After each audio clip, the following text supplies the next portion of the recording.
Hello, my name is Marcus. I'm the compiler of a collection of therapy quotes entitled 1001 Windmills of the Mind. A collection of advanced self-help quotes taken from what's often called the psychodynamic or the psychoanalytic tradition or perspective, which long ago, as I understand it, was referred to by some as philosophical medicine or narrative medicine. Narrative medicine, for the love of narrative medicine, to borrow a line from the singer Steve Perry, who has a song called For the Love of Strange Medicine. Can we borrow his song title? Yeah, For the Love of Narrative Medicine. So all throughout these videos, I've been posting quotes from shrinks. These are medical doctors, mostly, for the most part, maybe 90% are from medical doctors who later on specialized in the talking cure, the famous talking cure. You know, noticing what you're repeating again and again to know what happened in the past, to get your story so you can stop repeating. What are you projecting? If you can own your projections, you're more connected with yourself, and how you're trying to stay in touch with yourself via your projections. So you want to own your projections. If you deny your projections, then you're disconnected from yourself, and so on. So this phenomenon called repetition compulsion, okay, transference of projection, and a variety of defense mechanisms, maneuvers of the mind, operations of the mind, mechanisms of the mind that the person engages in when he's scared with his mother. He's trying to cope and adapt. He's like freaking out inside. His mind is going flip-flop and twist this, twist that, and he's trying to figure out some way to protect his soul. So number one, he puts his soul into cold storage. So that's emotional hypothermia, emotional coma, emotional catatonia. Okay, the common image is Snow White in the glass box in a coma. So imagine that. Snow White's a metaphor for our beingness. Okay, oh yikes. Oh wow. Yeah, I'm in a park here, so you always see a kind of a people in pain looking for healing, so they go to the park. I want to go to the park so I can jeepers, so I won't get too interrupted if I go to the coffee shops and restaurant. Oh, here comes some people in now. Yeah, I'm gonna have a few interruptions. This has been a very hard video to get out today. Yeah, hold on a second. Let's do this. Let's let these gentlemen pass here. Hold on a second. Well, by the way, yeah, we'll talk about a flower that resembles this one. If you look on the front cover, Alexander Lowen's book called Narcissism, you'll see a little white flower, a little bit like this.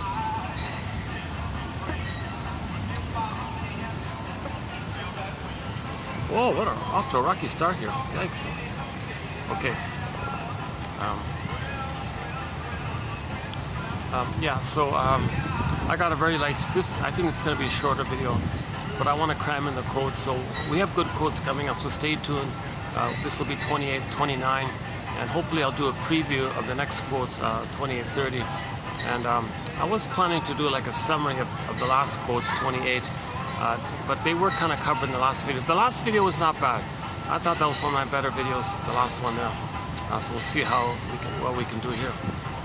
It's already past 4. It's going to get dark in 2 hours. Yeah, look at that. It's 4:10, 4:08. It's going to get dark in 2.5 hours. And it's going to get busier. So I got, pretty soon all the runners are going to pass by me. I tried to set up inside the park and I had to move there, and I started sweating, I had to cool off.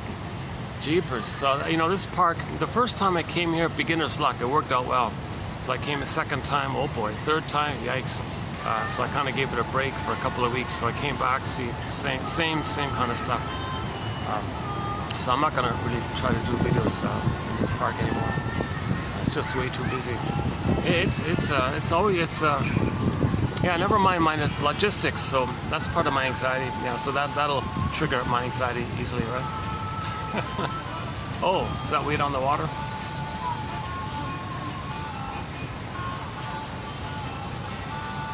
Oh no, it sounds a little bit, the first part of it sounds like it, right? Weed on the water. The song. We have an amazing soundtrack on our soundtrack. Steve Perry's song called Friends of Mine, also with the harmonica, is on our soundtrack. Friends of Mine, like a blues rock kind of song. Actually, that's also off his second solo album entitled For the Love of Strange Medicine album. Okay, so we have 10,000 quotes in our collection. Advanced, they're clear. I don't have a PhD or a master's degree. I'm not a professor, shrink, midwife, doula, gynecologist, doctor, professor.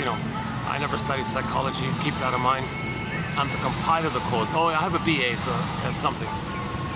But anyways, so the idea is to relate to the quotes directly yourself.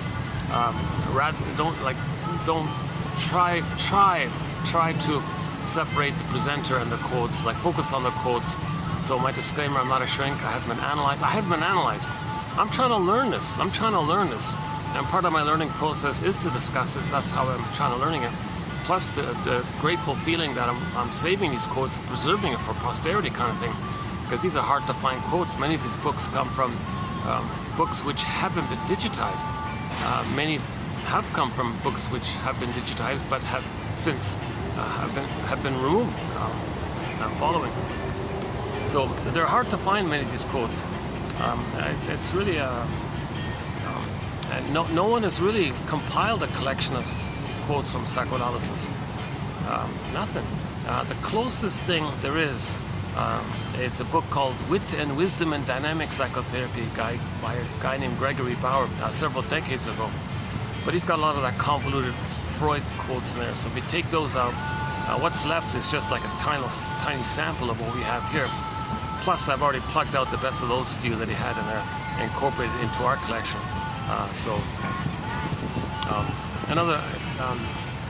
The next closest thing to what we have here, I think, is Leponch and Pontalis' dictionary called The Language of Psychoanalysis. So they kind of define some terms like that. The more refined book, they have like a glossary of psychoanalytic terms. But again, in those two main sources, I plugged out the best definitions, kind of thing. And in a few other little psychology dictionaries, I kind of plucked it out. So I'm scanning all over the place, plucking out the clearest kind of quotes in this area, with sort of the aim being that 1 out of 10 will be helpful to anybody. Like, on average, if someone reads 10 quotes, I'm confident someone will go, okay, there's something there, I like that, or I feel something there, let's keep that one, let's make a note of that. Then you write it down, put it in a notebook, reassociate, what does it remind you of? Go on, like, yeah, there's something there, what might be there? Okay, let it incubate, put it aside, revisit it. And Robert Bly says, do that every day as a practice. He said, study psychology/psychoanalysis, every day for 10 minutes. Find one little point and do something with it, and do that every day. He said, forgive psychology for its jargon. Please just forgive it. He jokingly said to an audience. Whenever there is jargon here, I'm picking it when it's clearly presented. Like when we talk about projection, I'm only going to pick the ones that present it clearly, or same thing with all the other terms. Projection is the means of bringing your material to your consciousness. Projection is the means of bringing repressed material to your consciousness. So usually you want to be in touch with yourself, all of you. You want to be connected with your authentic self, your real self. But if there's a wound there like that, and something happened there, and your sense of self is too painful to admit it even, so you feel defective, guilty, flawed, no good, all these things somehow. See, when the baby's not loved, he thinks in those terms about himself. So then the person goes to life, well, innate drive for healing. Howdy, I'm so sweaty here. Yeah, that's the thing about this place. It's like you don't see it. It's plus 40 with the heat index. Even now at this time, I was really hoping for some rain. Things would cool off. The people would go away, and I'd have the place to. No such luck today. It was promising. It was all overcast today, and now it's all. Look at that. It's all cleared up.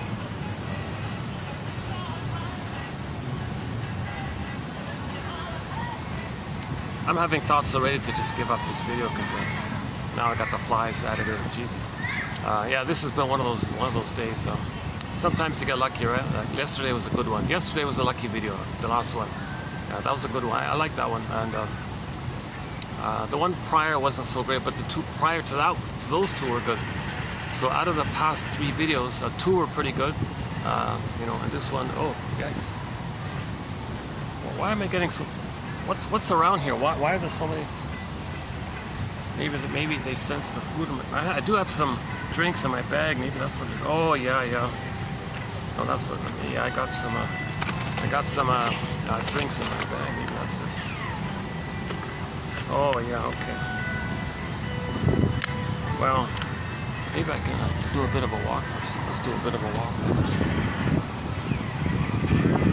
Actually, they have a new coffee shop in there, but it's already half busy.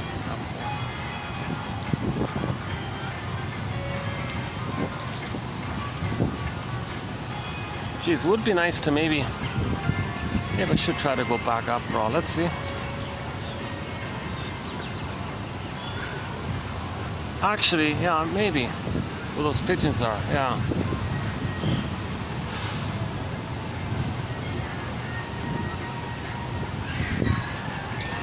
No, that is a thought, yeah. Because I'll get more breeze over there. I don't really get the breeze here too much.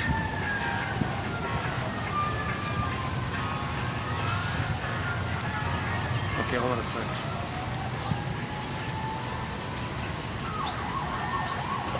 Hang in there.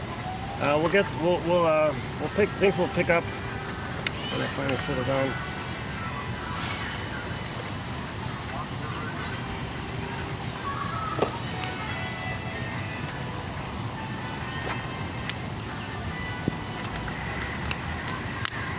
Plus, well, yeah, we'll get away from this annoying quote-unquote music, eh?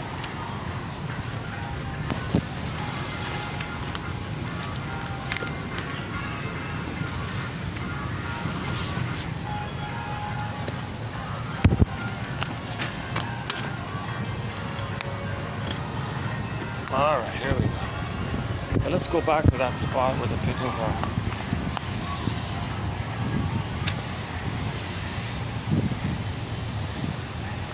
I think what I'll do is usually I provide some overview of the main points about repetition compulsion, the stingers and the clingers, identification with the aggressor, and you know, the baby's the person's unconscious hope for the fulfillment of old unfulfilled needs.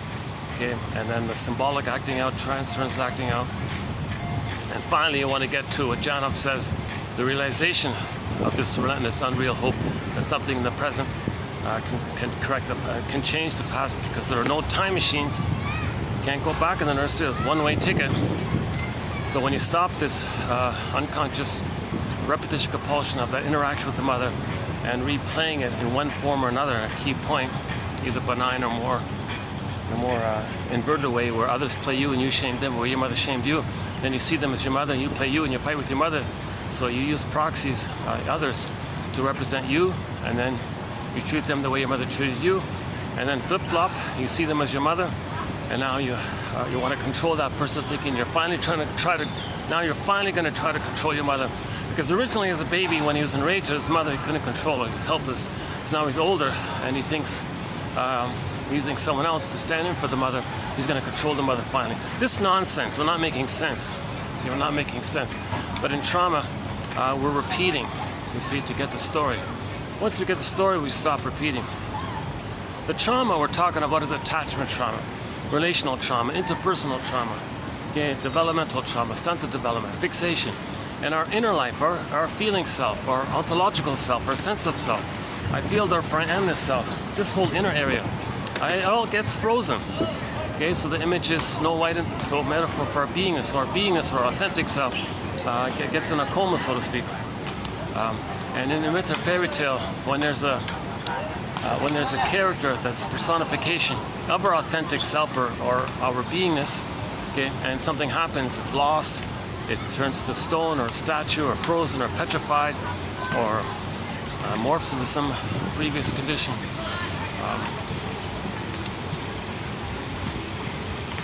Hold on a second.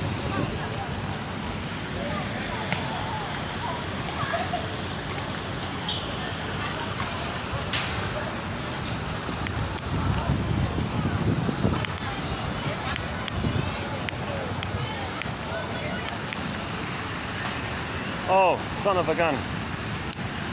Oh, just by luck, some people sat at the very spot I was aiming for. Oh, son of a gun.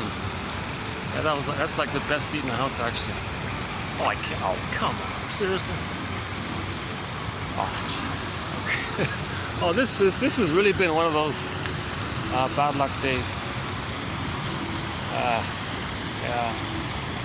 They took my nice pigeon spot. All right.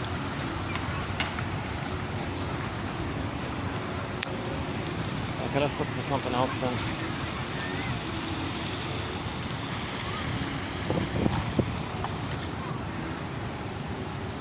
Somewhere in this little maze here.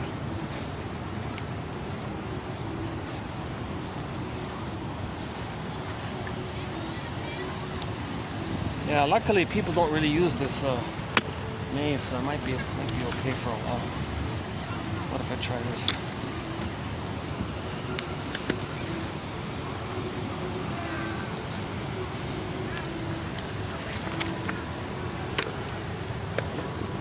Oh boy. How's the lighting here? Lighting's okay for a little while. Give me 1 second.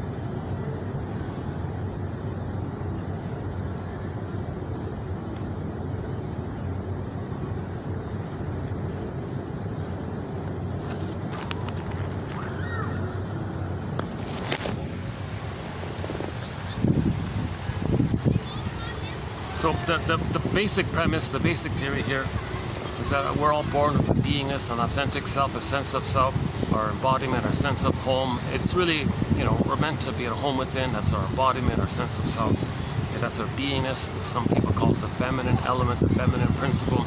In ancient times, well, still today, it's called the yin, like the beingness. The yin is to be like the moon, and the sun, the yang, the day is the doing. The feminine, the being, the yin and the moon, the night, that's kind of like the resting in the being. Now, normally, in normal development, the child has his authentic self and he lives from it. So it's inside out. You want to live inside out. You refer to your inner reference, and your outer behavior is an expression of your beingness, which is authentic.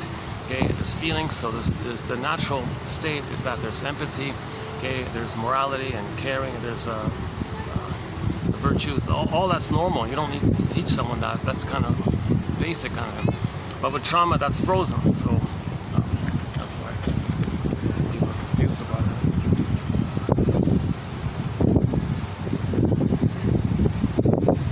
If a woman has her feelings, she knows that she has to nurse the baby. She doesn't need a manual to tell her, and the manual confuses her. No, use a schedule. Buy the powder stuff. She doesn't see the manual is sponsored by the powder stuff company. She's confused like that. If you have your feelings, the mother knows and understands the baby's signals and cries. Oh, baby, you need attunement. You need a blissful oneness. You need my reverie, my presence, my soothing, my holding. You need me to calm you and soothe you, and you're safe.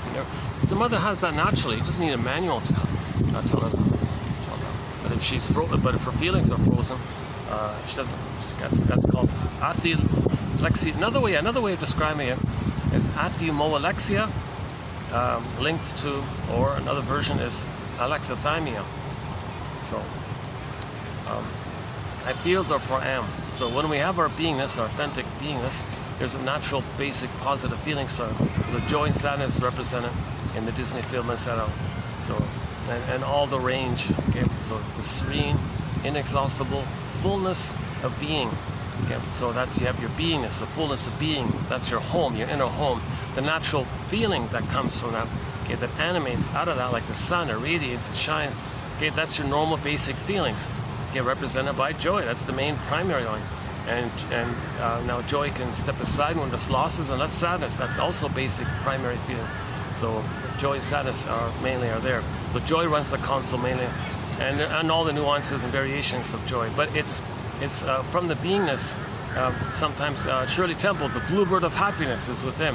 Okay, so when you have your beingness, your consciousness knows how you're unique. When you express your uniqueness, okay, that's pleasure and meaning and loving life and a path of heart. When you're sharing what's kind of unique like that, the Great Spirit makes everything unique. But with us, we're conscious of it, so we need to be conscious of it to express, and that's the normal beauty of it all, right? So I feel, therefore I am. So in myths and fairy tales, when they describe this attachment trauma, okay, where the child freezes his soul, so to speak, or petrifies it, it can be in two forms. They imply, one implies the other. If they create a character like Miss Core in the Greek myth, and she gets pulled down into the underworld. Okay, so Miss Core is the same idea like Snow White. It's our authentic beingness, our core beingness. It's our authentic core beingness. You know, and then she, in trauma, that gets, the image means the trauma of the loss of that is grooved in the first brain, the survival brain. So we have the famous triune brain, the brain with three parts. Okay, the 3-in-1 brain. The brain has three parts. The first part, second part, third part. When Miss Core gets zooped down, okay, pulled down into the unconscious, that means the memory of the trauma is recorded in that earliest primitive first survival brain. Okay, the reptile, the iguana brain is a new one. The chameleon brain, the iguana brain, lizard brain, snake, you know, reptile, crocodile, that kind of. Those nicknames just refer to the fact that that part of the brain only cares about the instinct of survival. That brain, that earliest primitive part of our brain only cares about survival. There's not about the feeling or relating. That's not there. Okay, so that's the stress response. So fear and anger is there. So the beauty of that inside-out film is that they show you the two basic groupings of feelings, or sets of feelings. The primary normal one, when the baby's love, joy, and sadness, runs the console. Okay, and all the normal things around that. If you make a mistake, you feel badly, you want to make amends.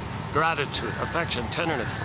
Okay? And your relationships, your intimacy has the warmth and trust and vulnerability. You can share that kind of, you make an I statements, you can free associate, you can say what's true.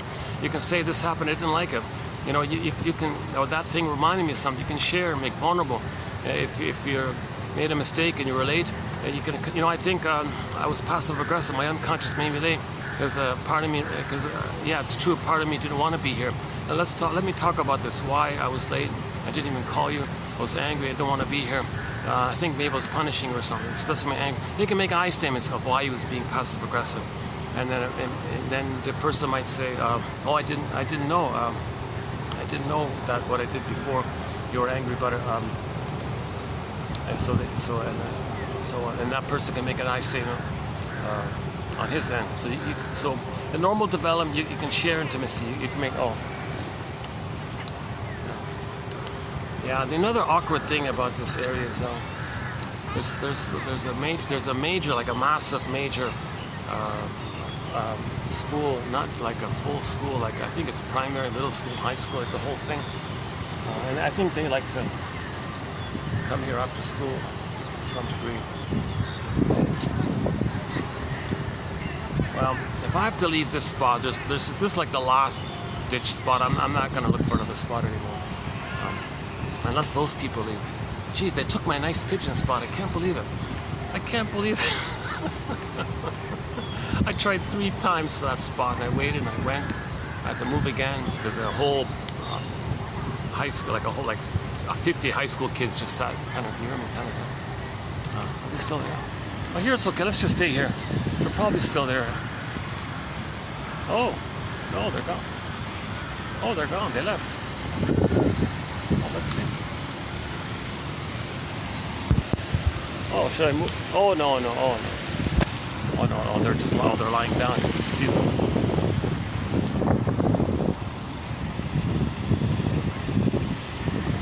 Okay, let's just, yeah, we're okay here. Let's stay here.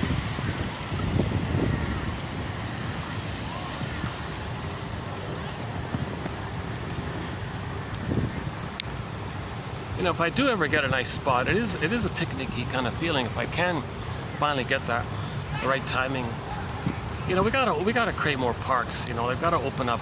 This is nonsense with all this private land owned, like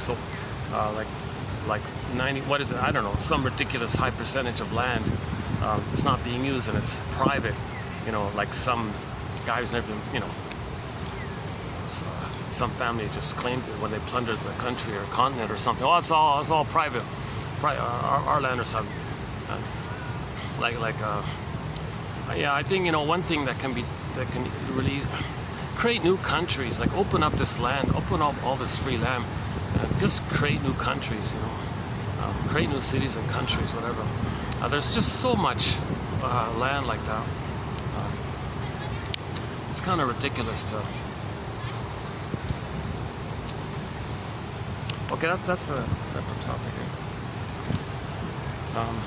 Yeah, I'm a little triggered by something I saw in the news. I don't talk about current events. Very rarely, like once in a rare blue moon. I want to focus on the quotes. Yeah, so we'll be doing these quotes here today and preview the next ones. So once again, our collection, our encyclopedia is basically it looks like this times 2,000. Imagine this page times 2,000. Okay, and that's not including the honorable mention quotes. So we got a real treasure of quotes here, and they're not too short, not too long, clear, fun. You know, a little ahas, oh my God. You know, you know, if you read 10, one's gonna go, oh my God, this psychoanalytic tradition is not so bad after all. You know, it's making you aware of what you don't know about yourself. It's trying to make the unconscious conscious. Most of us is unconscious, right? Like our authentic self, our real self. That's most of us. That's unconscious. That's repressed. That's denied. Snow White. That's mostly us. This core getting pulled down. That's mostly us. That's the authentic self. Okay, Iron John, the embodiment. That's all these characters. Okay, Echo and the narcissist myth becomes a statue. Oh my God, Echo is a statue or embodiment, a statue. Like, so we don't even feel fully real or alive like that. That's the metaphor. So, and then yes, when our authentic self is frozen due to mother's misattunement, malattunement. Okay, now the mother didn't purposely mean for the child to freeze up his soul. It's just that when she's confused or for whatever reason, there's some kind of cunning tale on her end. Okay, then the child thinks he's a goner. He's terrified. Oh my God, mother's dangerous. He's enraged at her. Okay, soul says to himself, all right, self, I'm gonna put my soul into cold storage. So flash frozen. Okay, so his soul is frozen. So that's like stuck like that. And yesterday's term was frozen grief. Frozen grief. Or it morphs into some like a traumatized state, like the Velveteen Rabbit saying, geez, what does it mean to feel real? I want to feel real. Or the woodcutter story where he took a block of wood and carved out this little figurine made out of a boy made out of wood, and was praying, oh please let this wooden toy, this boy made out of wood, oh please let him like come alive. That's the metaphor. We don't feel fully alive or fully real like that. Okay, so that's most of us. Now, yes, when our inner life, when our authentic self is frozen like that, we can still go through life using a persona. We create a mask, an unreal self, a false self. It might be a nice-looking mask, whatever, and we may think that's us, kind of thing. That's the mistake. The false self was created in response to keep us away of the pain of the loss of the authentic self. The false self is kind of like meant to like protect, like keep it kind of frozen and waiting for you to accept yourself again. So that's a scaffolding of defense mechanisms. We bundle them up, and we can drive a car, and we can get 10 PhDs, 10 medals, write 10 hit songs, buy 10 continents, I don't know, Jesus Christ, plunder 10. You know, like you can still do things and be successful and all that, but we're missing something. We're missing our ontological self, our sense of self, our feeling self. We live to the extent that we feel. We live to the extent, says Karen Horn, one of our mentors, that we feel embodied. Kristen Wilson says, yeah, if you're not really like embodied, like having a connection to your beingness, your yin, your feminine element, your feminine principle, your feeling self, then you're not gonna really making sense anymore. Like one, you don't have your sense of self, but you don't make sense because you're not doing inside out. Your outside is not like an extension of your beingness, and that's pleasure and love and the bluebird and the joys there. You're not making sense. If you lost your inside, then what you're doing is some kind of outside grasping, thinking that you're still in the nursery, waiting for mother to change her ways to give the love that you need and undo the trauma that she inflicted on you, and you have an actual memory of her loving you. That's not going to happen. No time machines. So you're not making sense, this outside in. Okay? And this cry for love, this outside in cry for love, its machinations is the repetition compulsion of replaying the original cry, okay, with the mother, and she said no. But often in new situations, you don't play yourself anymore. You find proxies to play you, and then you're the mother who says no to you, but others are you. You see others playing you, and you thinking the other is you, and you're the mother, so you shame the other because you're loyal to the script of mother shaming you, and you're loyal to the mother to mimic her and imitate her and be just like her, to have a mother and maybe to save her and to, you know, mother, if I imitate you, do you feel seen? Will you change your ways and love me in return? In the meantime, I'm gonna see if I can save you by mirroring you and mimicking you and making you feel the blissful oneness that you miss. So I'll stay in the oneness with you. I'll give up myself. I'll become just like you. Okay, and I'll imitate you. You shame me? Okay, fine. I'll shame myself. Ouch. Let me find proxies to play me and shame them. But he's still shaming himself. Okay. At the same time, the truth is, shall I compare thee to an onion? Yes, he's loyal to her and wants to save her to get his love. But at the same time, of course, he's enraged at her. Of course, he hates this. So how does he be loyal to the mother and act like the mother and at the same time expresses anger at her if he is her? How does he be her and expresses anger at her if he is her? Okay? And enter an emotional triangle. So evocation of a proxy. So find someone else. Okay, in new situations, you find a non-threatening substitute other, or the other person, whoever it is, you make it up. And you just evoke, you assign. All right, I'm gonna imagine we're going to do a role play for the past. We're going to do a melodrama, psychodrama, a play kind of thing. You're going to play me crying for love like when I wasn't a baby. We're going to create the past here. And I'm going to play the mother who says no to me. Now, since you're playing me, and I'm the one that mother says no to me, and you're playing me, I'm going to say no to you. So in new situations, he'll be negative and cynical towards others, okay? Saying no to others, shaming others, you're no good, all this dark humor, black humor, shaming humor, put down humor. So that's his way to stay in touch with his wounded soul. So the negative, disturbing things he's saying about others, okay, that's his attempt to stay in touch with his wounded soul, because he had to project it. Okay, his wounded, authentic soul, shame, no good, faulty, couldn't say mother, guilty, couldn't say mother, defective, feeling icky because maybe mother didn't want him, maybe mother used him for her agenda. He feels kind of icky and all these awful things. So he'll say, he'll project that or attribute, assign, or think, or make up, or hallucinate, or whatever, imagine. Others are no good, this, that. Okay, he has a whole dictionary of put-down terms, insult terms. You're this and you're that, and he's just relentlessly, you know, the pain in him is cranking it out, kind of, John Off says. So every time he does that, that's his attempt to be aware of his shamed self. So the terrible things he's saying about others, that's how he feels. So that's his way to stay in touch with himself. So that's externalization, projection. So he's meant to look in the mirror to see that's him. But until he does that, he keeps doing it outward like that. Now, if it's too painful, he doesn't want to look within, then he keeps doing it outward like that. I don't want to look within, I'll just keep saying others are no good, others are defective, others are fill in the blank. So that's what his mother did to him. So he's imitating the mother, because from the baby's end, the mother believed she rejected him, didn't want him, or whatever. So he felt all these bad things. So he identifies with her in a process known as identification with the aggressor due to his needs for attachment.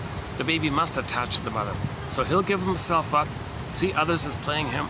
Okay, so he'll reject his authentic beingness, and then identify with the aggressor. Oh, hold on a sec. I think I might have to move here for a minute. Let me do a little, oh, he's gonna turn around. Oh, good. Oh, thank you, sir. I think this, yeah, this poor guy looks a little tired. Yeah, you see all kinds of, it's funny, you see some real innocent, little happy little kids, and you see some real kind of a lonely old fellow kind of thing. Maybe, let's not get him in the camera. Hold on a second.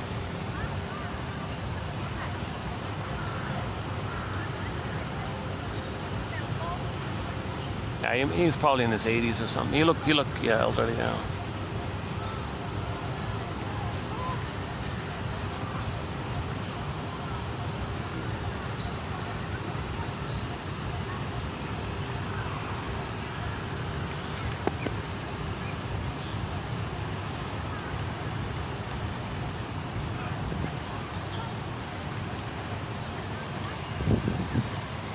Is he gone?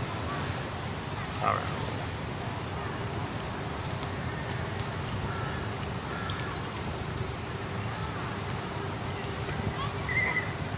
Oh, the crow. Is that the crow? One of our companion animals. We got a lot of companion birds in our collection. The blue jay, the pigeon, the crow, the loon, the heron, and others, yeah.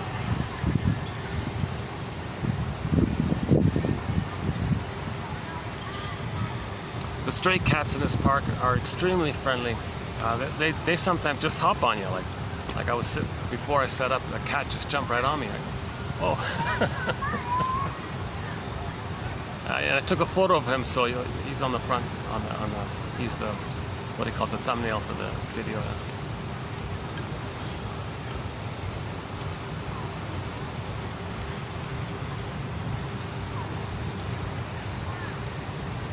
Yeah, so that's an interesting phenomenon. There's a thing called repetition compulsion. The recording, okay, the memory is relational. Baby crying for love, old cunning tale, mother misatune, malatune. In effect, he was shamed by that. So we can say maybe as an abbreviation, the mother was the shaming mother or the aggressive mother. The baby was shamed, the victim. Oh, again with the flies, jeez. What is it today with all the flies? Why am I getting all these flies today? Well, this is the flyiest video I've ever had. Look at that. Usually just one or two, maybe, but today I've had like a dozen already, eh? What's going on here? Maybe I'm just too hard. Oh, it must be all the drinks in this. Okay, I think my bag is, I think I got all, I should have thrown out those juices.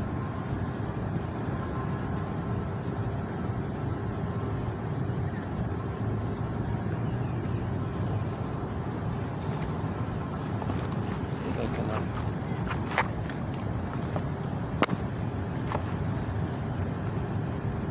yeah, why don't I move the bag? Yeah, let's just move the bag.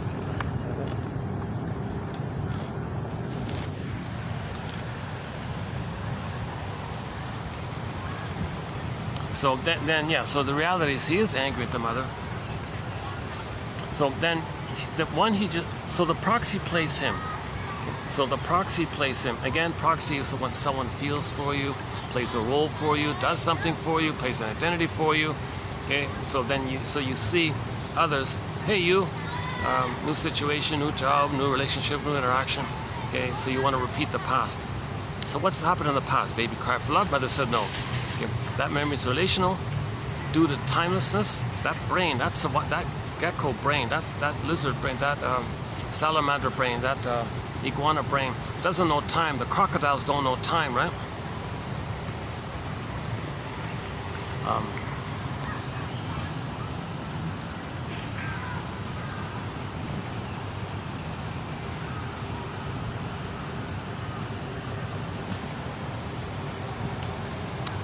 Yeah, okay, I know, it's probably just me sweating a fair bit today. Takes me a while to get here, and then, yeah, why am I telling you this? Yeah, a little bit mismanaged. Actually, the funny thing was I wasn't planning really to do a video today, but I found some good quotes. So yeah, I'm eager to present them. So those are the next video's quotes, but I want to do a preview of them. So I want to do today's quotes so I can get to the next ones. But I felt like I was a little eager to keep posting these great quotes. These are great quotes, hard to find quotes, my goodness. Like the ones for tomorrow, let's see. Yeah, like some of them are from old books people haven't heard about, right?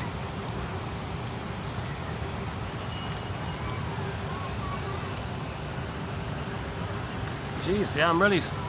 Let me stand up for a bit. Jesus. Maybe it's a combination of my perspiration and the juices in my bag. I'm getting all these flies here.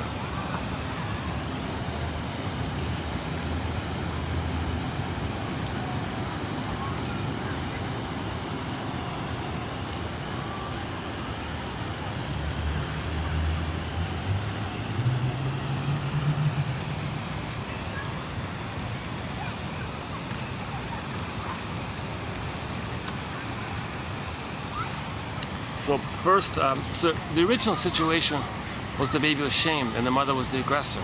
So the proxy, okay, will do both. He'll stand for both. Will receive both. I'll still there. Will receive both.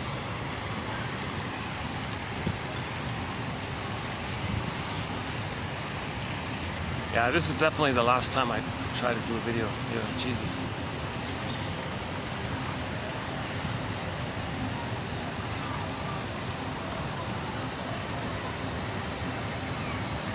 Gee, one guy's in a sweater. He's wearing 2 sweaters, and he's like doing like a laps just beside me here. Jesus. What if I move here? Yeah, that's really weird. Yeah.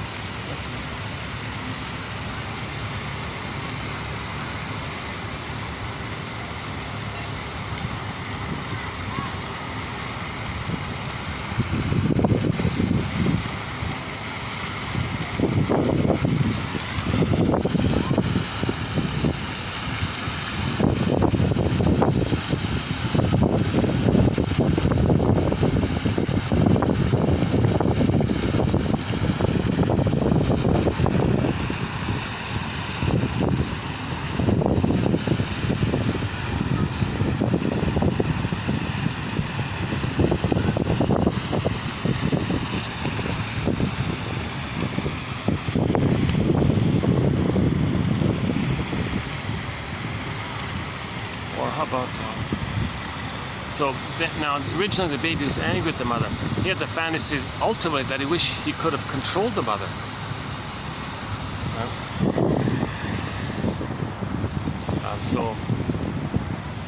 So that's like a desperation on the baby's end. Gee, mother, stop hurting me, stop using me, stop being misattuned to me here, because I'm terrified when you don't see me and accept me and all this. He thinks in his rage, gee, so maybe I can like bite the breast or devour the breast, control the breast. What do I do here? So he thinks if he can control the breast mother, maybe she'll change her ways and, you know, provide what the baby needs, kind of thing.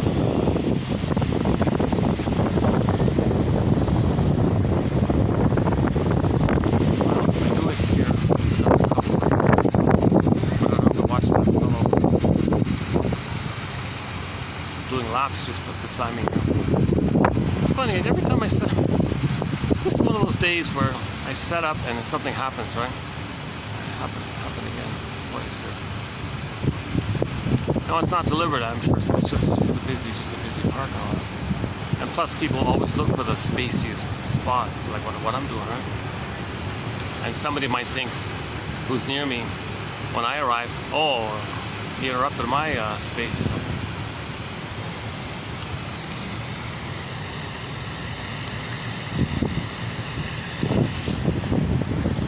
Funny, that's my second time I've had a bit of a struggle with this.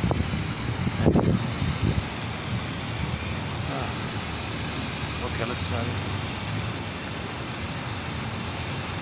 Oh, I think he's finally leaving. Oh, good, okay. He's starting to leave. He did his lap, so.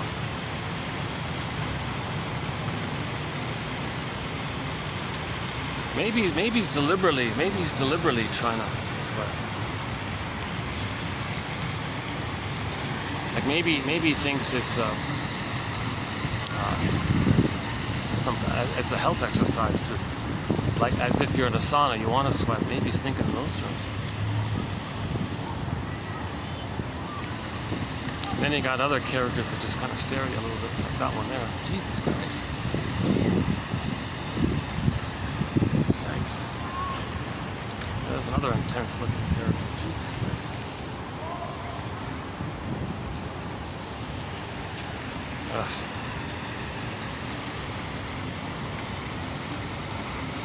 think I am better off over there. Now I got that character staring at me. Jesus. Oh, okay, hold on a second. It's not worth it. It's not worth being around such enraged, bitter kind of characters, you know.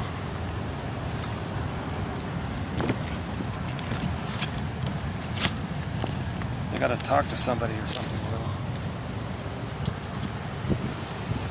If you need help, you gotta put words to it. You can't like everything's love or a cry for love. So yes, that angry, bitter character there is crying for love, but he's got so much tension.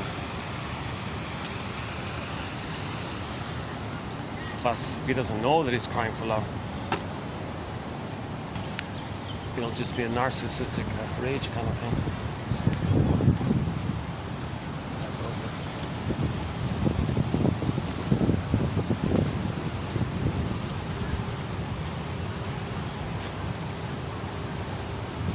Well, it's not too pretty on this end, but let's take it.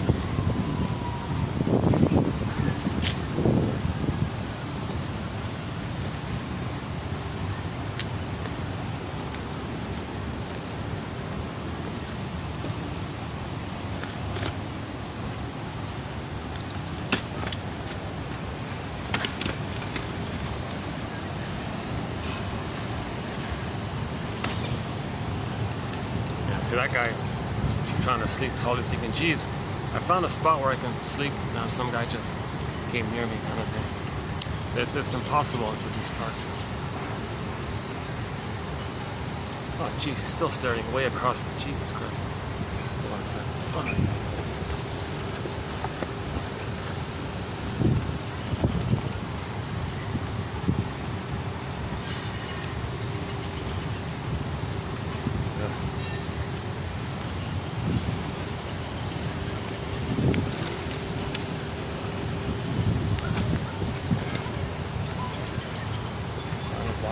Alright, I got a tree blocking my view of the... Oh, there's that jumbo orange cat.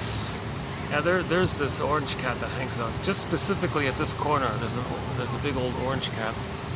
Do you want to see him? We lost a lot of time already. Okay, let's just do a quick hello.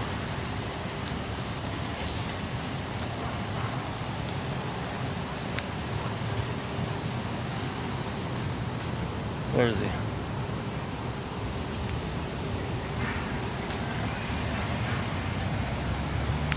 This big old guy, my goodness. Are we getting him in?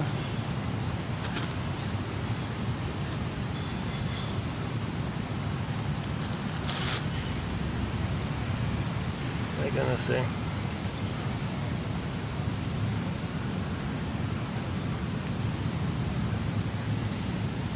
You want to say hello to YouTube? You want to say hello to you know, people trying to heal? No meow? You want to see a meow or something? You're dealing with the flies too, huh? Okay. What's it with the flies today? Why are there so many flies today here?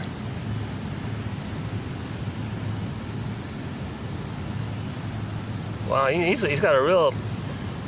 He's a big cat. Oh my God, he's a... Okay, see you later, huh? Take care, huh? Take care. Okay. Good luck with the flies.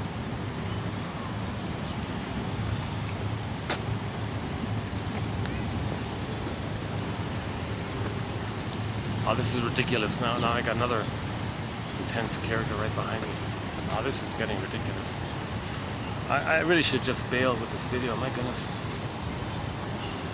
Hold on a second.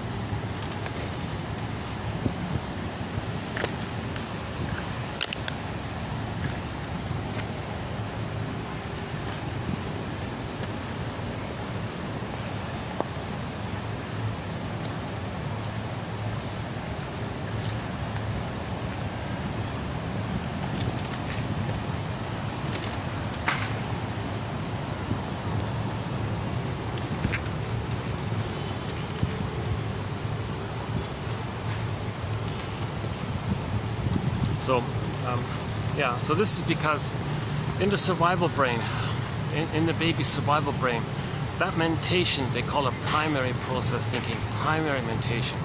Okay, the cat, back to the cat in Alice in Wonderland, describes it as mad in there. Okay, up, like Alice says, up is down, left is right, here is there. There's no time, it's eternal, it's infinite, no contradiction, because there's no time. So one moment, oh, that's true. Okay, theoretically, the next moment, oh, that's true. Like there's no, okay, so things can flip and morph and shapeshift.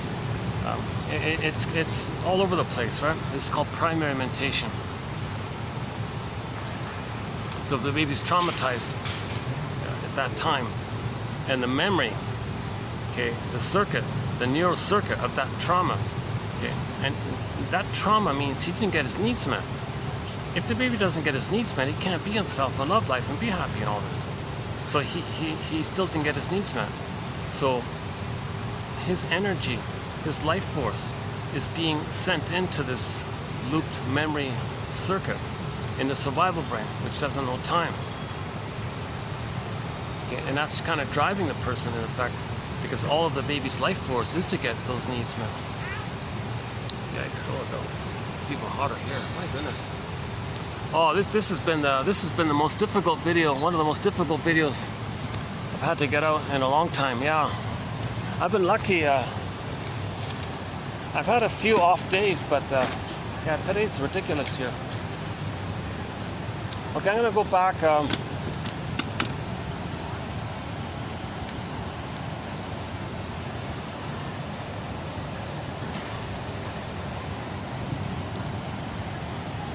Yeah, I'm gonna go back. Yeah, let's go back to.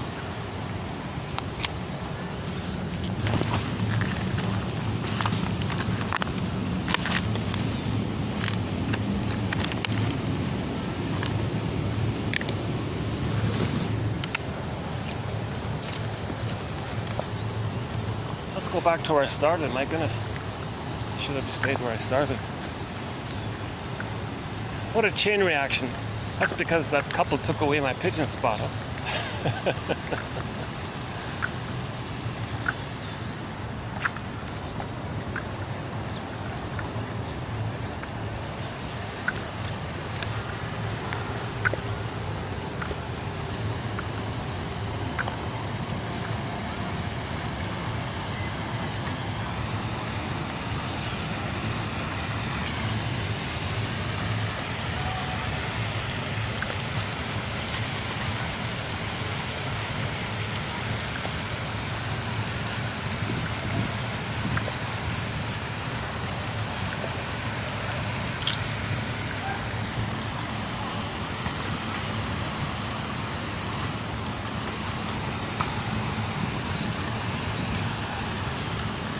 You know, it's ironic. You got hundreds, you know, like a couple of hundred of kids, and they're more behaved than some of the foreigners.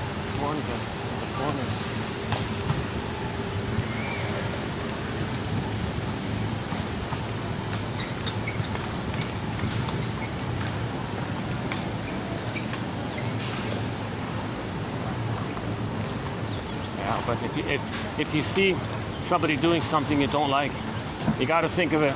A, you might have that yourself. It's called projection. Or B, empathy. What they're doing is their defense against fear. Like that intense-looking character just kind of fixated on me, staring at me the whole time. His fear is he's alone. Doesn't want to continue to feel alone. So he thinks he can symbiotically try to hook someone in a sort of symbiotic issue. So he doesn't feel alone. So he has the fear, the old fear of not getting the oneness with the mother, the blissful oneness with the mother. All babies need a blissful oneness with their mother.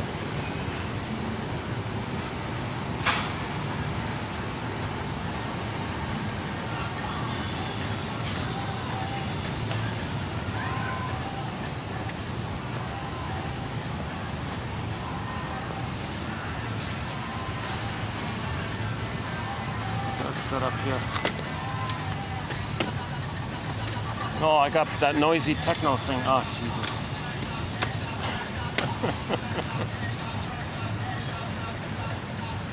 Oh, this is starting to be a little comical here. This is a... Jesus. I forgot about this. Hold on a second.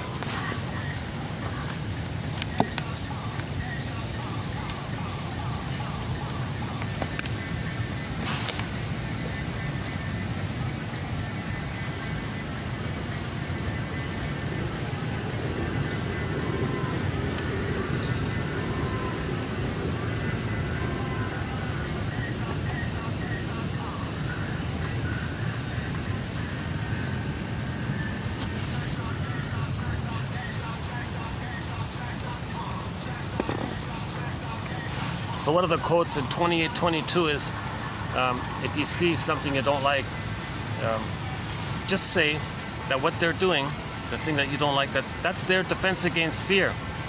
So that pretty intense character like that, fear of alone, right? Crying for a connection like that. So if you don't have the connection, you feel abandoned, you feel alone, you feel unwanted. So those old feelings are coming up. So once somebody like sees you and like, oh crap, you know, then now there's a problem, because if you leave, they're going to be triggered of being abandoned and all this. So you want to leave before that kind of thing takes place. So he was staring at me the whole kind of time like that, and even when I was walking over a bit. So this is far enough away, right? Yeah. I don't see him. He doesn't see me. Yeah. So you don't want that kind of thing to go on too long, because he'll follow you or something. Like he'll bond to you. Like he'll have a symbiotic thing, and then he'll provoke a reaction, and he'll want a response, and he'll want you to take care of him, mother him. Oh my God, you gotta be kidding! It's impossible. So then he'll be enraged because he's going to recreate the failure. No person in the present can invent a time machine, take the person back to the nursery and give the love that was needed. So he'll be disappointed again. But the person doing that is meant to know that they were disappointed. When you recreate a disappointment, okay, it's meant for you to know the original case, which you forgot. We repeat to know the story. We repeat to know what happened in the past. We recreate, we reenact. It's like a communication. It's like a communication from our unconscious to our conscious. Hey, conscious, something happened in the childhood, in the nursery. I'm going to be like a puppet master to get you to reenact it in some form or another. Okay, and what you're doing, that's what took place originally in the nursery. Notice it, see it, get a story. Aha! Then you stop repeating. When you get memory, story, narrative medicine, feeling, understanding, cognitive, belated feeling, belated understanding, that kind of thing. Like a deeper knowing kind of thing, not just the insiders, like, oh, that's an interesting theory, no, like an emotional knowing, then you stop repeating, So when a person recreates something and disappointed, that's for them to know they were disappointed. If they're treating others in a negative way, that's for them to know that the mother treated them in a negative way.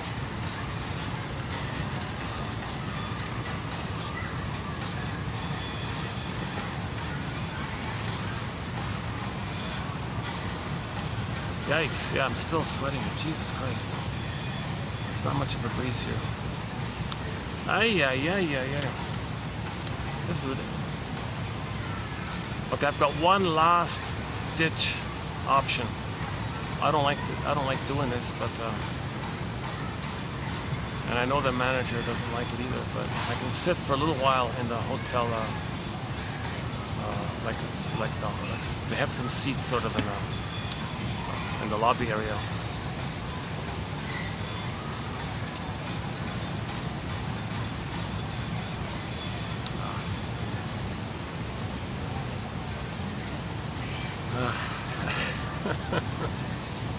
Okay, the one good thing about this video is if you click the more link, you'll get the quotes. That's the main thing. I got the quotes out. That's the main thing. My delivery, it's going to vary on a variety of factors. I did have some good, strong deliveries recently, so I kind of rest on those ones.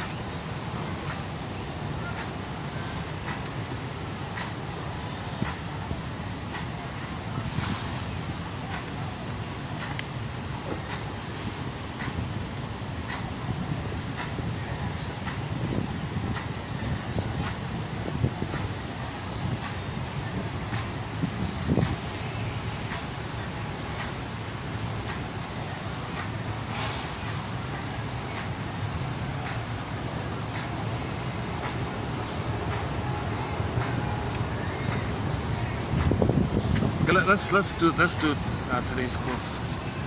In German, the word empathy is einfuehlung. I'm probably not pronouncing it correctly, but the ein part I recognize. Like one in German is eins, right? Eins, zwei, drei, vier, fünf, sechs, sieben, acht, neun, zehn. Is that right? That's the number one is eins, right? Ein. So ein, okay, and then Fühlung, I'm assuming is feeling. Fühlung, right?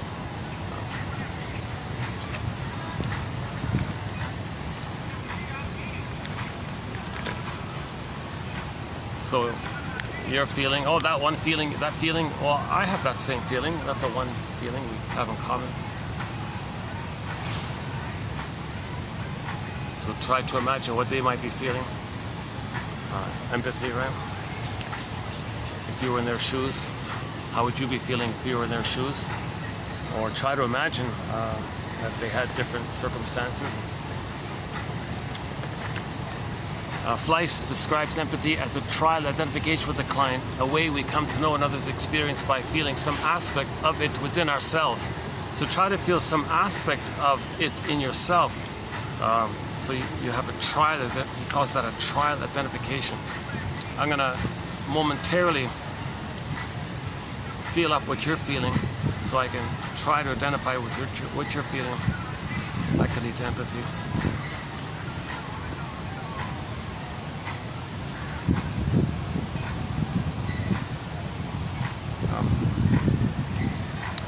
Third one, while easy to overlook, the first encounter portends what's to come.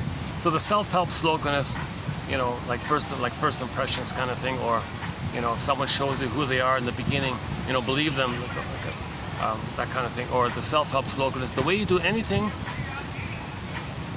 that's the way you do everything. I mean, try it out. A variation is someone tells you something, like a little problem like that. Well, how is that like your life? Like that little thing you're talking about, how is that just an example of what you normally do, like your pattern? So how's that an example of your pattern? How's that like your life, they say. So a similar idea, while easy to overlook, the first encounter portends what's to come. Quote, so the story was that the lady was looking for the shrink's office and all this, and she was trying to get in, access it. She was a little confused, and the shrink gave her directions, so he got to go to the side door. Now you got to open the thing there and go to the side door. No, the side door. You got to go around behind the bush to the side door. A little confused. How do we get in here like this? Quote, the way you talk about trying to make friends but not knowing how to find your way in and feeling like an alien reminds me of our first meeting when you couldn't find your way in to see me. She says, yeah, that's right. Even when you showed me the side door, I was confused. You probably thought it was some kind of alien. She laughs. She shares more about her childhood fantasy, that there is some other faraway place where she can return to and feel safe. Now the working alliance began. So that little thing he said got her to cooperate with the shrink and work together and be a team and be co-detectives and work together on this thing. So she trusts him and feels like he knows what he's doing. So she said that she feels like an outsider, doesn't belong, like an alien. Okay. That metaphor, feeling like an alien, is code for trauma. It's alien for a baby to be traumatized. It's not right. Like, it's out of this normal world. No baby expects to be traumatized. He totally expects mother's trust and mother to be there. He has no sense that he's going to be betrayed, no sense that the mother's going to use him or parentify him, and suddenly he's traumatized. That's like a very strange, out of this world alien thing, so to speak. So that's a very strange thing to occur for a baby. It's painful and it's odd like that. Okay, and then so later on, when people say, yeah, what's this with aliens? Oh, that's a strange unknown thing. Well, trauma is a strange unknown thing. Plus, to boot, you feel alienated from yourself. So the trauma/alien makes you alienated from yourself. Now you feel estranged from your feelings by this strange alien trauma thing. So people who talk about aliens are fascinated with aliens and read books and movies about it. But that's code for this strange, not supposed to happen, out of this ordinary world thing that takes place, like alien, out of this world. Well, trauma is out of this world. For the baby's point of view, to be traumatized by his mother is out of his world. It's way out there. It's way out of this world. For a baby to be traumatized by his mother, the one he trusts, that's like a way out of this world kind of thing for him. So that memory of the mother hurting him like this, that's a severe trauma. So how do we get in touch with this? So we're grasping. So oh, what about stories about aliens? Well, why am I uncannily interested in this strange, out of this world, dangerous thing or something maybe? Oh, okay, well that's code. That's code. I'm trying to get to know my story. So you make the inference, you interpret it. Okay, that manifests the latent meaning. So what does it remind you of aliens? Then you. So that's one area. So she said she feels like that she had trauma, and then the second part was she was trying to like get into the building, like try to find her way in kind of thing. And she says she has this problem finding her way in belonging with others and connecting with others and all this. So while the first encounter often portends what's to come, quote, the way you talk about trying to make friends, but not knowing how to find your way into the friendship, into the club, let's say, and then feeling like an alien, like an outsider, reminds me of our first meeting when you couldn't find your way in to see me. Like she was lost at the gate there or whatever. And she admitted, yeah, that's true. You showed me the door and all this, you explained it, but I was like confused and all this. And I was thinking you probably thought I was some kind of alien. And then, so the way you do anything is the way you do everything. So how's that like her life? Put it that way, so that's the self-help slogan. How's that like your life? So she's trying to get into meet the shrink and all this, got confused how to get in, what's the right door, or what's the right way to access the door, whatever. So how's that like her life? That could be like a pattern of life. She doesn't know how to connect, or she gets lost and confused, or something like that. And then she feels like an outsider. She feels alienated from herself by the trauma, which is an alien thing to happen. Okay, so let's just summarize it with the self-help slogan. How's that like your life? Somebody tells you something. I think that's what the self-help community does. How's that like your life? Oh, good question. How's that like my life? So you can't open the jar, huh? Yeah, I'm having a hard time opening the jar. How's that like your life? Yeah, I can't access my potential, the goods. Things are blocked. Wow, it's just ballpark. So we're brainstorming here. These quotes are all ballpark. These are approximations.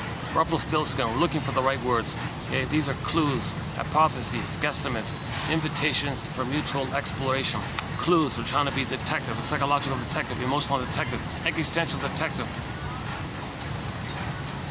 Next one here. Frozen grief is a term first used by Marie Langer to describe the pain and loss associated with the plundering that took place in Argentina from 76 to 83. Okay, and there's more. I won't go into that part, but I gotta confess. What's a little bit haunting me is Murray Bowen's immense emphasis on the emotional triangle phenomenon. He makes a big deal about it, and I was commenting when I was posting his quotes. Well, not everyone does that, but he was trying to like thinking in terms of like a broader point of view, I think. So, maybe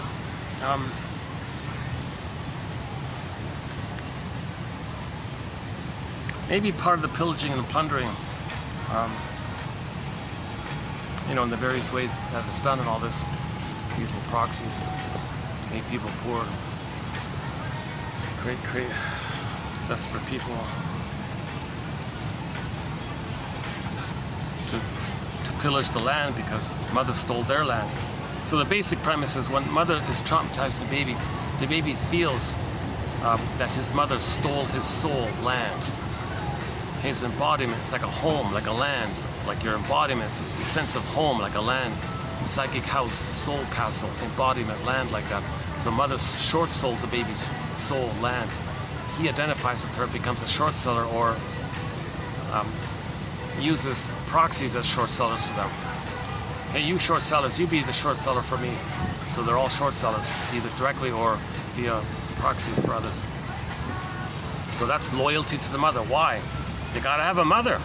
You gotta have a mother. That's what the mother did. You identify with her. To have a mother, you gotta imitate her. Repetition, it loops around. All the energy is looping it around.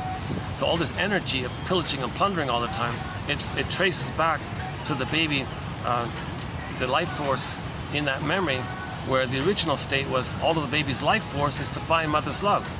Now the trauma took place. He identifies with the aggressor, finds others.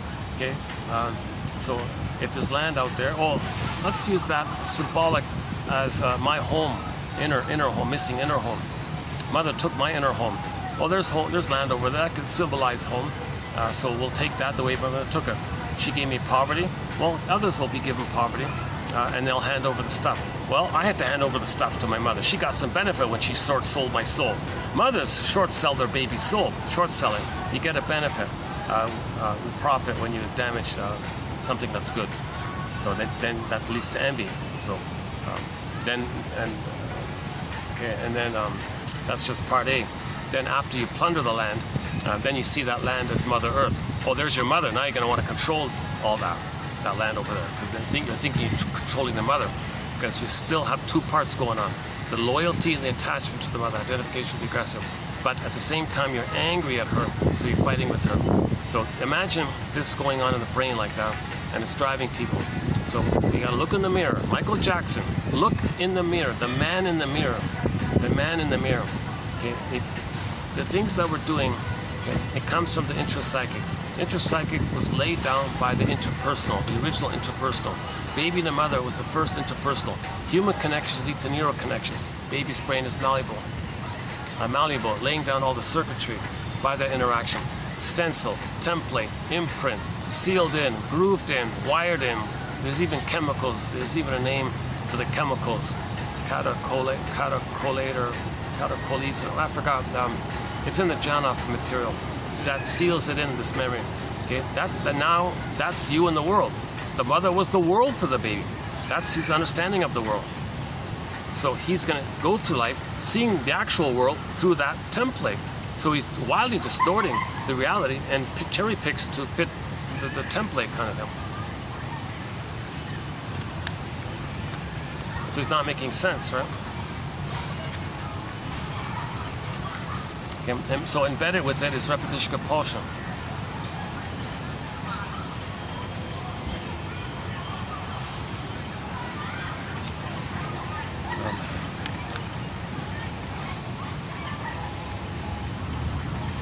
I hear some thunder rumbling. Yeah, we might get some rain after all.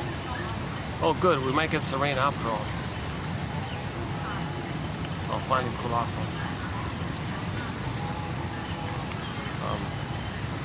I can't do this. I don't have an umbrella for the phone. That's the problem.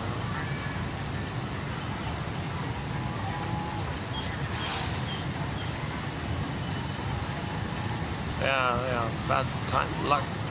I missed the timing.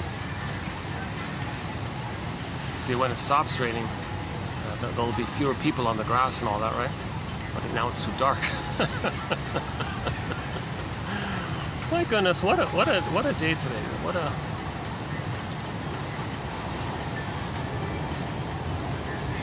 I think my unconscious, you know, it's funny, I think so. My unconscious, I didn't really want to do a video today. My unconscious is like, made me late a little bit and made the wrong choice a little bit.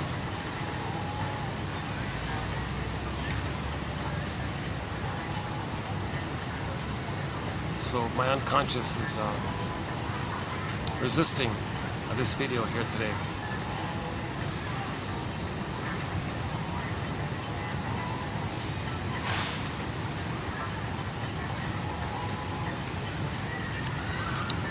And especially when I decided I tried this park, my unconscious, oh no, we look what happened the last couple of times.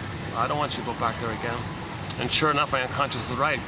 I had a couple of intense, eerie little things earlier.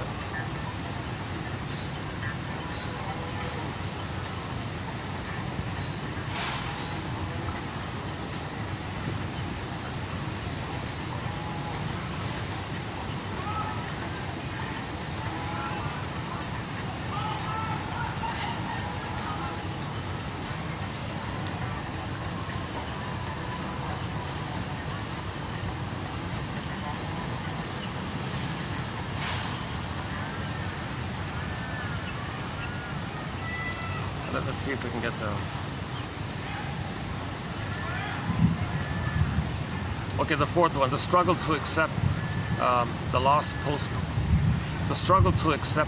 postpones mourning and keeps the mourner emotionally stuck or frozen at the time of the incomprehensible loss. We understand that when the past is fossilized, frozen, etc., the present and future become equally hardened.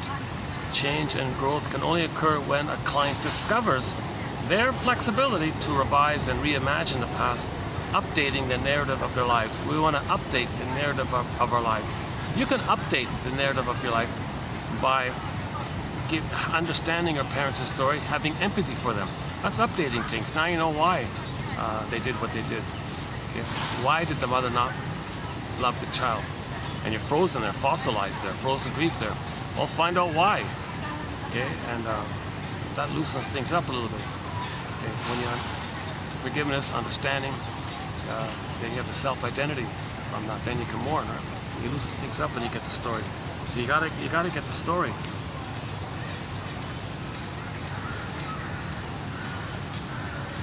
So we have to find some kind of flexibility in ourselves to revise and reimagine the past, updating the narrative of our lives. So these quotes, we can say it that way as well. We want to update the narrative of our lives. We want to enhance, enrich the narrative of our lives.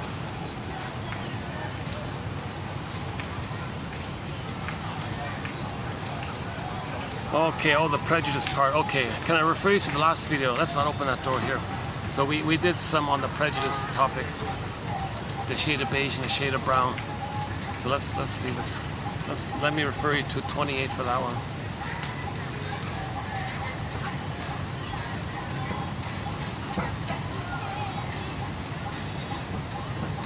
People cling to their hate because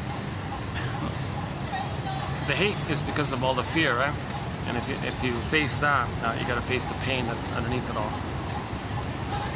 So people cling to their hate as a defense against pain. Right?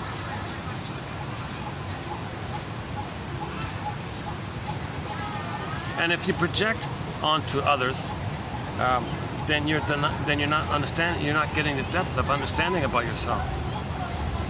See, when you say others are such and such, you feel more whole and healed when you accept that that's about you. Or at least have empathy that what they're doing is their defense against fears. And you have empathy for yourself as well. Works both ways. Warm milk and a feeling of fullness follow the baby's experience of hunger. The change happens as if by magic. A cold, wet diaper is likewise magically replaced by a warm and dry one. Babies live in a world in which needs are mysteriously fulfilled. They do not fully comprehend the association between their sensory experience and the presence of others. Yeah, the baby doesn't know that there's a mother involved that's taking care of him, sending him oxygen, sending him food down the center vein. It mysteriously is there. Like, wow, the baby's special or something? Is he a magician? Unconditional hallucinatory omnipotence. Maybe he's like a little god, self-sufficient god like this, solipsism.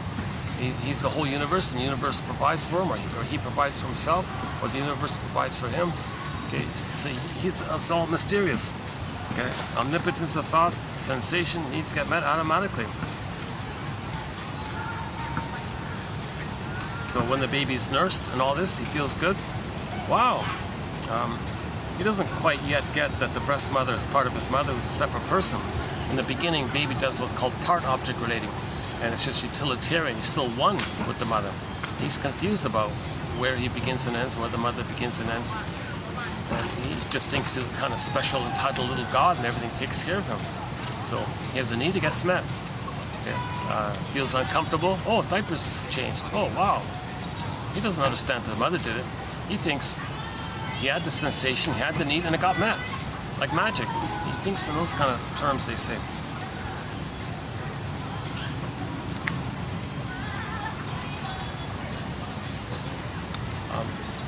What else?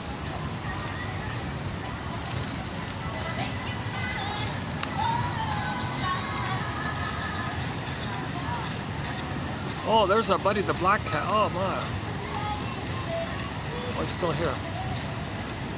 Yeah, I feel there's a couple of black cats that hang out here, and they're very friendly. Well, he's on the other side there.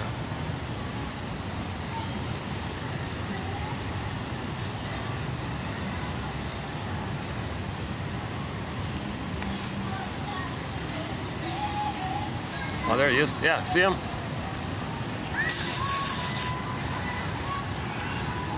I don't know if you can see him. Oh, there he's coming. Yeah. Let's see if he'll come through here.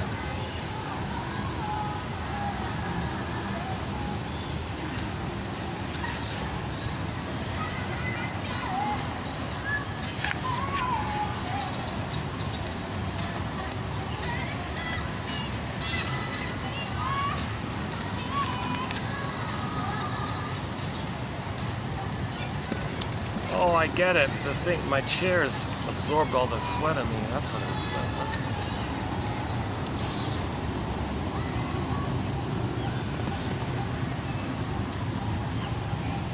Where is it? Oh, there he is.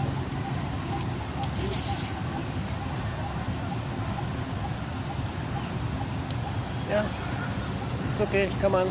Oops.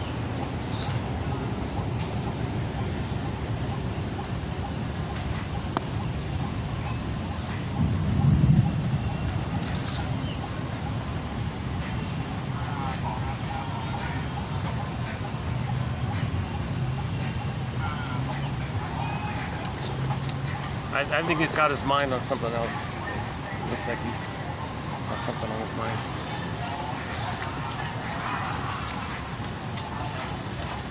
Oh, he's under the chair. Oh, there he is. All right. Jeez, those are the flies today. My goodness. Oh, this is the fly. I gotta call this the fly video or something.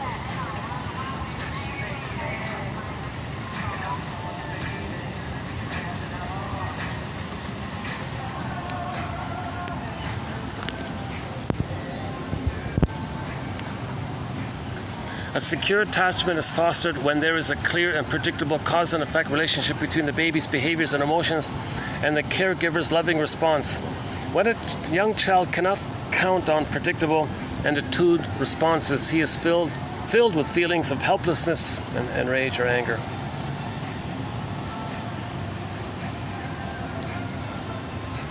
The baby can't regulate himself. The baby can't soothe himself.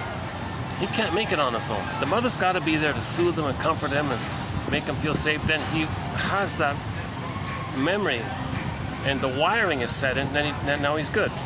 He can do it himself kind of thing. So how the mother treats him, he treats himself. If the mother's not around, abandons him, he can't regulate himself. He'll be an emotional eater, he'll smoker, he'll always find substitutes for mother to try to regulate himself because he didn't get the wiring laid down. Staff is coming in. It's okay? Is it okay I stay here? Yeah, okay. Is it okay if I sit here? Okay? She's just like that. Okay. Oh, I thought she was like the, no, she's like the sort of like gardening or something.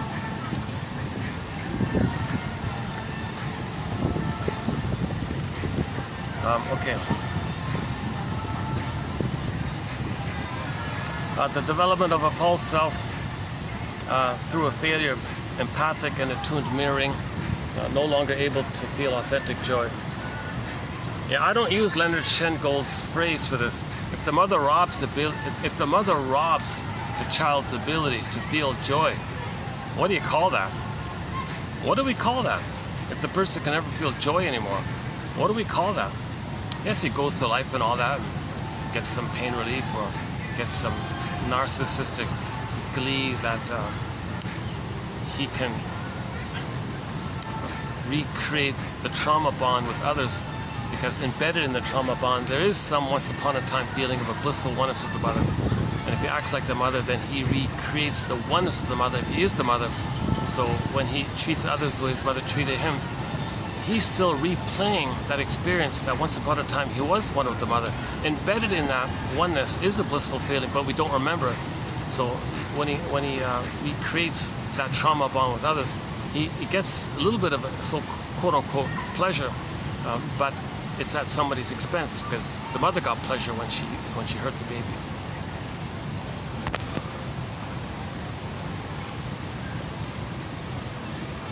I gotta make sure no water gets in on the thing. Yeah, we're getting a few drops here. Yeah.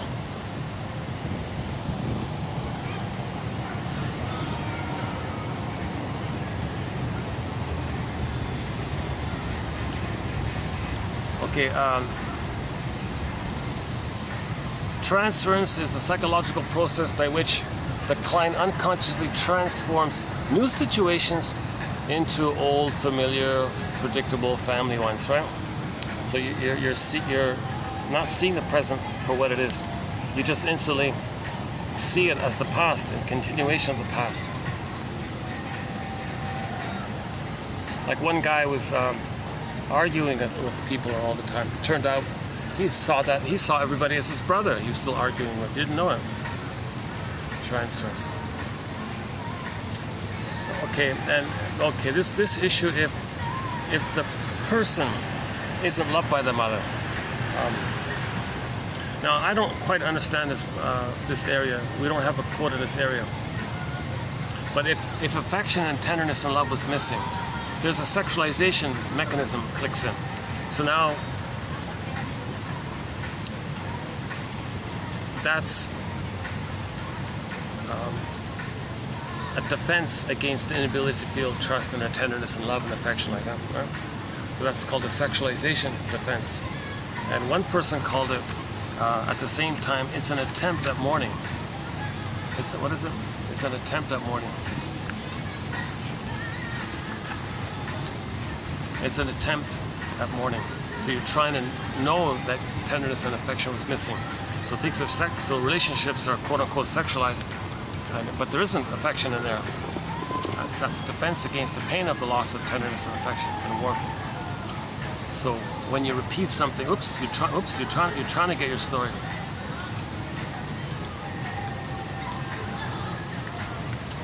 See, I've been battling with the flies the whole time here. My goodness.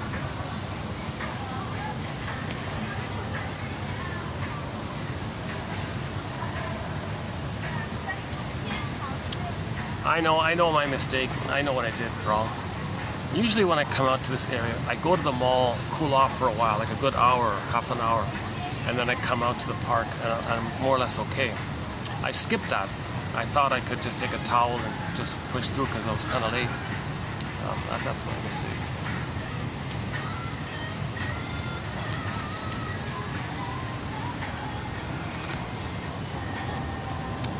People only ask questions when they're ready to hear the answers. That's a good one.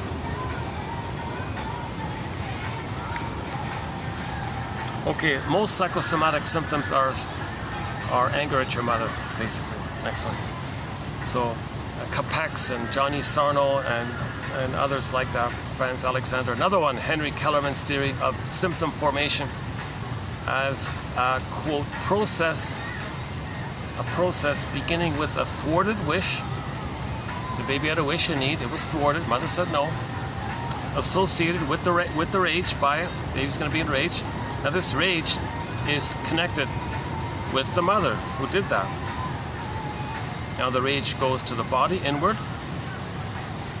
In essence, symptoms are repressed anger. The therapist looks for the anger underlying the client's thwarted childhood wish for adequate parental containment and soothing.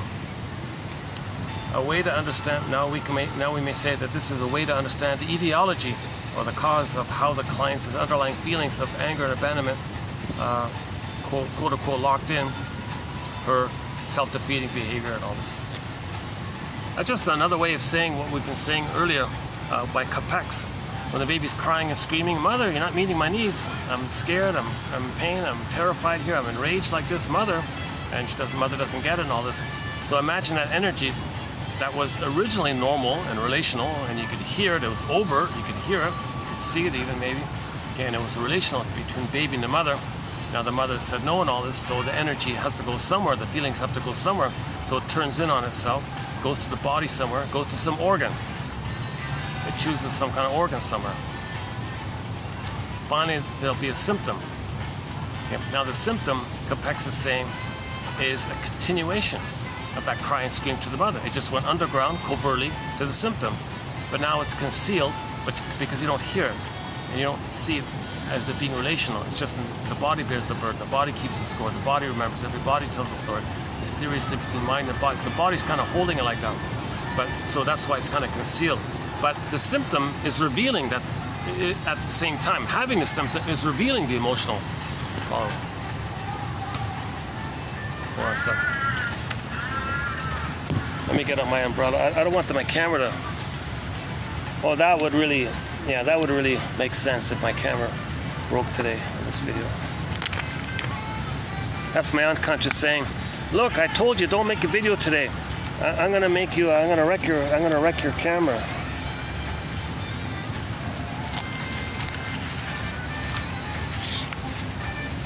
See, my unconscious,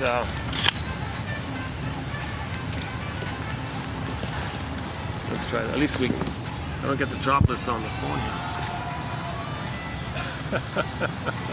Never done it this way. Health is the, oh yeah, so it's called conversion. So the metaphor is water converts to ice. So the emotions that don't flow, emotion, energy, emotion, feelings like waves, the water flow, it's blocked in the body. Now you got a symptom. So it converts, okay, water to ice, and feelings to a body's hardened, problematic symptom. That's called conversion. But Capex is emphasizing that these psychosomatic symptoms are a cry and a scream of rage to your mother at her not meeting your needs. Sarno says it bluntly, back pain is rage at your mother for what she did to you.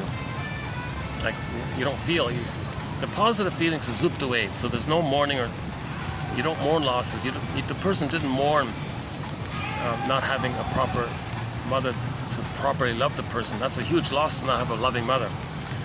So he can't mourn that. So when you don't mourn, when you don't feel, there's pain. Pain leads to tension. Tension, okay, the anger goes to the body. Now you got tension in the body. Sarno says, oh, that's what all this backache and shoulder ache is all about. That you're enraged at the mother.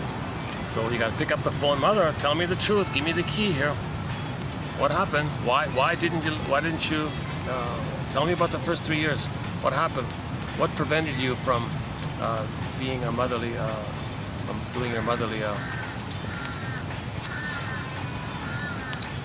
Okay, so the poem Anne Sexton says, "I'm sorry, daughter. I made you to find me." You see, daughter, when I didn't know who I was. I thought if I had a child, I could brainwash the child to always be there for me and respond to me and see me and respect me and be there for me, so I don't feel alone. I feel your presence. In effect, I'm going to prentify you. I used you because I was trying to find me. I made you to find me. That's the poem. That's what the poem is. So it's Anne Sexton, 1960. It's in our collection here. So that mother gave the key to her adult child, apologizing for why her daughter's unhappy. So she's saying, "I'm sorry. I didn't see you. I didn't meet your needs. I only made you to find me. I didn't know who I was. I couldn't recognize you. I didn't have an identity myself. I was trying to first get my identity." So she apologized like that. So we got to get the key. Robert Bly says most parents don't voluntarily confess about the first 3 years. Yeah, that's a sign they don't want to make amends. You don't want to like help me heal and make amends here. Least you can do is like tell me the truth. And then they'll push your buttons and blame you and accuse you. Oh, how dare you blame me? You got it better than I had. Whoa, okay. And then now you know how traumatized. They're in immense survival anxiety. They're in immense. So that's part of getting a story. If they're gonna refuse, if they're gonna blame you for your effort to heal, and you need the story.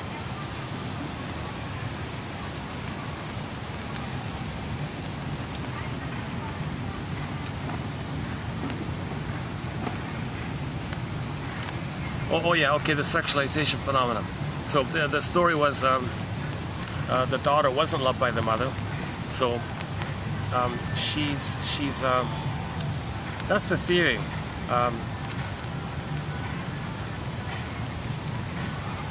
So, so later when she grows up, she's acting in a sexualized way with the men, thinking that they could be the mother. Basically, that's the so-called Oedipal configuration. See, a lot of, okay, so let's, okay, the last video I tried to cover it. That's a huge topic. But it's the birth of psychoanalysis, this topic. Miss Anna O, right? Her real name was Bertha Pappenheim. They made a stamp of her, a commemorative stamp in Germany of her. So she had this issue. She went to the shrink, Mr. Breuer, and was obsessed with him and wanted to be have an affair and all this.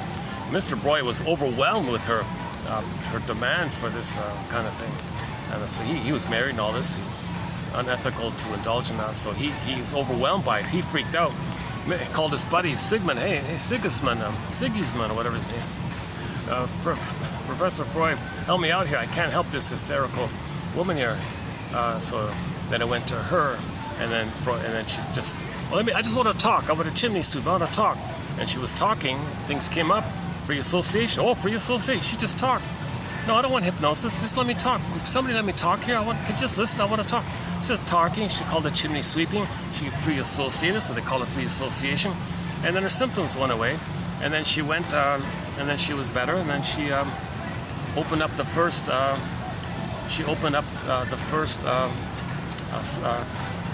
Institution to help unwed mothers and orphan babies and traumatized children and traumatized people. She created this whole thing for them, you know.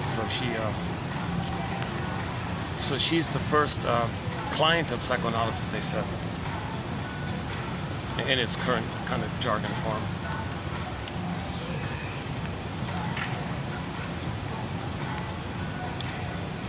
So that's where the interpretation comes in. That the sexualization phenomena is a code that you didn't get the affection. Okay? That mother's warmth and sweetness and tenderness and holding and soothing, all that stuff is missing. She was wrapped in a towel, removed, the cord removed, given the nurse a plastic bottle, rubber nipple, all that stuff that can do that. So Stern was saying all this, Freeman was saying this obsession in the pornography, that's all sexualized. Yeah, it's a defense against running away from the feelings. I don't understand why exactly that takes place. And some people say, well, it's going to fail because you're not going to find that original affection needed through the promiscuity and Don Juanism and Dono Juanaism. And these Don Juan and Donna Juanas, they are looking for an illusion of a perfect, blissful, imaginary creature, an impossible goddess image. So no one can be that. So they're promiscuous like that. And it's an attempt at mourning. So they're trying to get the story that they didn't get the affection. Anybody involved in all this pornography and disturbances in that area, that means they didn't get the affection. That was sort of one point. We'll update that topic. It's not a thread in our topic. It just kind of accidentally came up when Demaz was talking about. What was it now? Oh, still raining.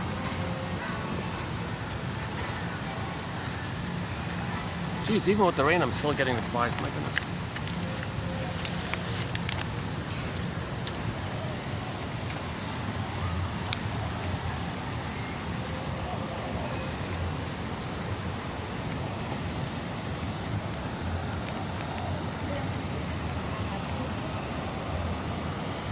Well, lesson learned. My goodness. I can't do a video outdoors, drenched in sweat, and I'm outdoors. Forget it. I think I ran on the confidence of the past couple of videos. Maybe I got a little,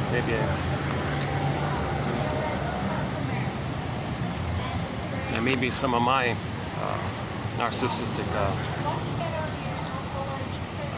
ideas came up or something.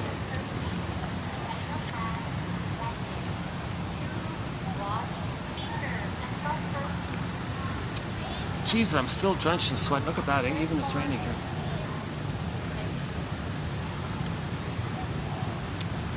You know, let me go. Yeah, let's go into the indoor part. There is one little indoor part here I can use for a little bit. Yeah, let's do that. Hold on a second.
Oh, okay.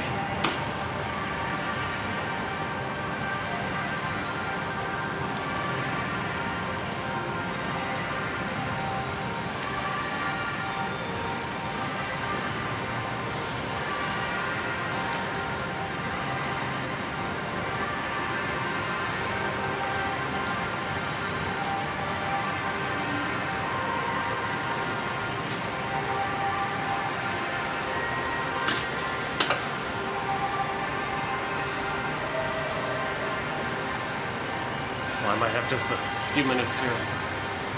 So I think I read most of the quotes.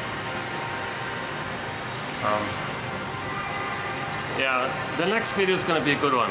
29:30 is going to be a good one. We got a really good batch coming up.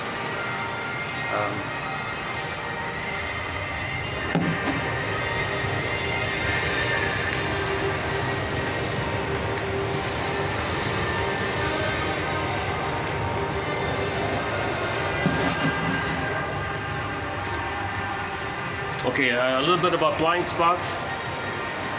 Some on nostalgia. Nostalgia, longing for a past forever lost. Okay, so a little bit about nostalgia as a defense against mourning. That topic there. One guy called it manic nostalgia. Another guy called it pathological nostalgia. That's a defense against, facing what you're dealing with in the present. Just go back to this past kind of place. Part of the fantasy is looking for that old, missing unconditional love. So we've got to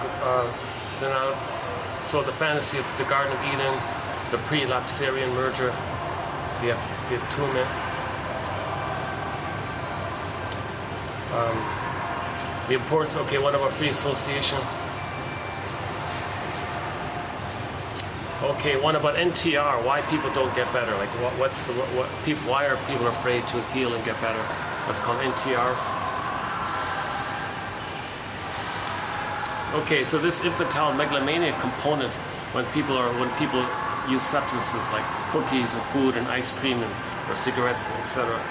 Okay, so people who engage in this or depend on it, they get a kind of narcissistic, inflated feeling. They feel on top of the world kind of thing when they that whole topic. Because it tricks your brain to release the serotonin, a level of serotonin that babies are meant to get when they're loved by the mother. And when you're loved by them, or the baby feels on top of the world, it feels like a king, a little god on top of the world. Listen, so when you didn't get that, you're still looking for it. So in your daily life, you can't mourn losses. There are losses, lots of pain. You can't mourn losses. Oh, go back, pathological nostalgia. So every time someone eats a cookie, when they're not physically hungry, they're eating it for emotional reasons. We could say it's pathological mourning. Plus, the idea that we transfer emotions and needs onto our cookies and ice creams. Although the cookie is not a personal relationship, but there's still a kind of relationship on the cookie because of the transference component. I never thought of that it's like a relationship, right?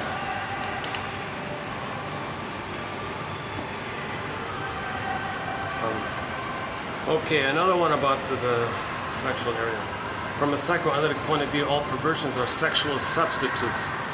Okay, the fetish is the exhibit. I don't even know why shrinks talk about this. How many? I've never in my life met a person who are either of these things. But he did include the cruel type. Okay, so the cruel type, that's a defense against feeling vulnerable. Okay, and the fetishist guy, Claire's knee, or fetishism is an attempt to avoid human contact because such contact is more dangerous than touching, for example, ladies' underwear or whatever fetish. So my only reference here is the film Claire's Knee, an old French film called Claire's Knee by a famous director, and it was quite blunt. Every time the guy in the film saw any woman's knee, he was so wildly giddy. He fell in love with a great euphoric excitement when he saw the woman's knee. He wanted to touch, can I please touch your knee, kind of thing. And so they count that as one of the perversions. It's not a human relating thing. It's a stable, secure, round, warm. It's the breast. Okay, he's acting like how the baby feels when he's one of the breast. Here's a grown man giddy seeing symbolic of the breast, the woman's knee. And in particular, he saw Miss Claire's knee, the finest knee of all the knees, this perfect knee. So he was the most, Jesus Christ. I don't know why shrinks talk about this.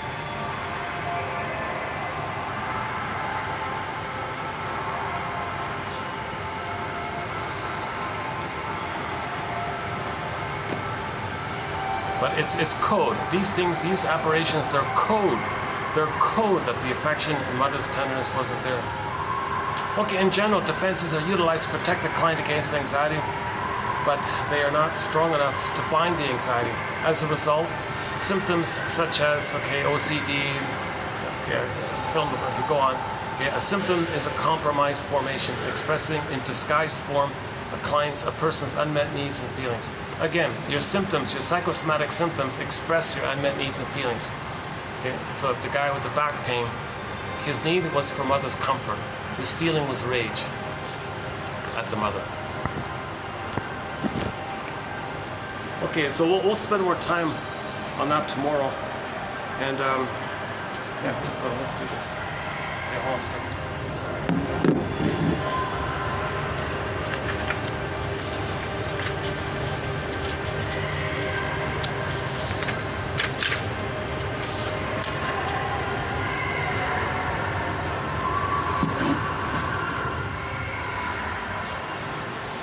And just quickly about 28. So sometimes we outsource. It's called the psychosomatic symptom. We're outsourcing our emotional life to the body. Hey body, I'm going to outsource it. You deal with it. You handle it. By outsourcing an unbearable memory as somatic, nonverbal. Okay, well, we can kind of go through life, I guess. So we can now kind of function, right? So it's a defense mechanism. It's false. It's a false thing that we're creating. It's part of our mask. It's part of our mask to walk around with back pain or something. That's the mask. The back pain is masked. So the pain got outsourced. The need, the unmet need, and the feelings got outsourced to the body. That's a new way of talking about it. Yeah. Perhaps for all of us, the body is where our deepest sorrows lie. Yeah. Okay, losses that are unnamed are more difficult to mourn. Okay, that's an important one. Got to name it. Rumpelstiltskin. Rumpelstiltskin. You name it, you get back your metaphorical. So the daughter is like the symbol of your innocence and feelings. Okay, and then the example was one example. The girl was 8 or something, and the mother died when she was 8 years old. And she learned about it on the front page of the newspaper. There was a story in a small town of a woman passing away due to an accident and all this. And that was her mother, she said. And on that same front page, beside it, there was a headline about a sports team winning a game. Oh, this team X won the game. So she kind of knew it, but the body really knew it. Like she didn't know it, like she recorded it, but the body knew it, right? So my brain knew the date, but my body still knows the sorrow. The body knows things of which the mind is ignorant. Emotional memories can remain hidden in the body, inaccessible to conscious awareness. So 50 years later, the story was 50 years later. She was 8 years old. When she was 58, she saw a newspaper headline and it said, oh, Team X won. And unbeknownst to her, she just started wailing and crying. She couldn't, what a trigger, like, wow. And then she traced it back. Wait a minute, what day is this?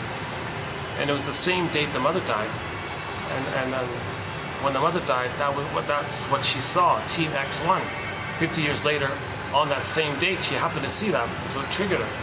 And it was sort of I don't know if it was based on a real story or made up or made up to make the point. I didn't go deep into it. Okay, this young girl has the cognitive capacity to understand that her mother has died.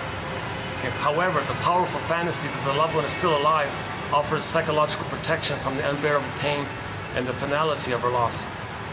Okay, so when you deny, when the little girl denies, no, the mother's not around, the mother's not gone, she's still around. The body knows, the body's in a deep sorrow, but the mind's in denial. No, because you can't link it like that. Now, traumatic life events, although they are anchored in the past, they offer minimal acceptance of the presence and place a block on the sense of self and agency necessary to meet the future. Instead, these hard-shelled memories form a fixed life story, one without the flexibility to morph and shift. Yeah, so these hard-shelled memories form a fixed life story. Okay, so you want that story to morph and shift. Remember, the unconscious thinks in morph and shift. You get a story, it can be released. The ghost can be laid to rest. The ghost becomes an ancestor, your life force for the present, if you get the story.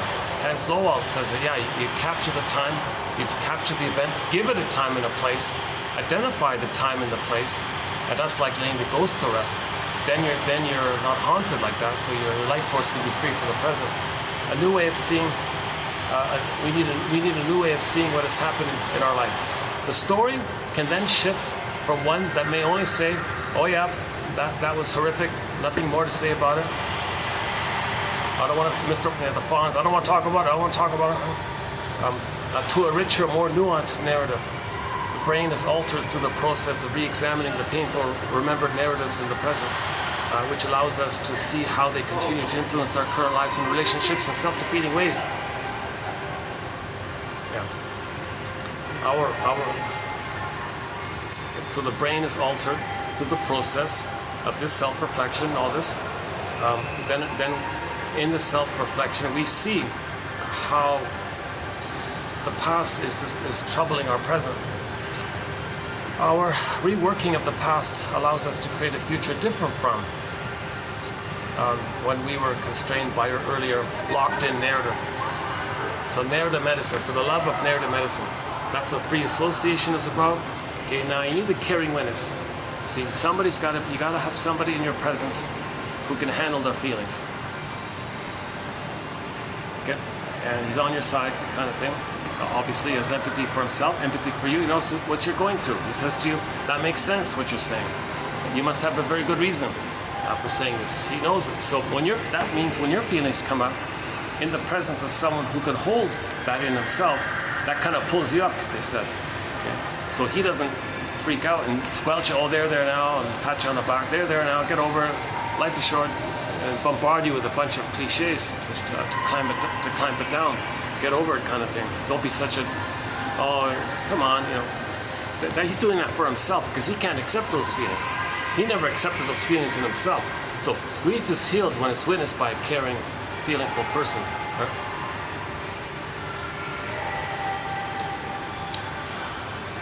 Turned out to be, turned out I could have done it here after all. Last time I came here, there was stoppies there.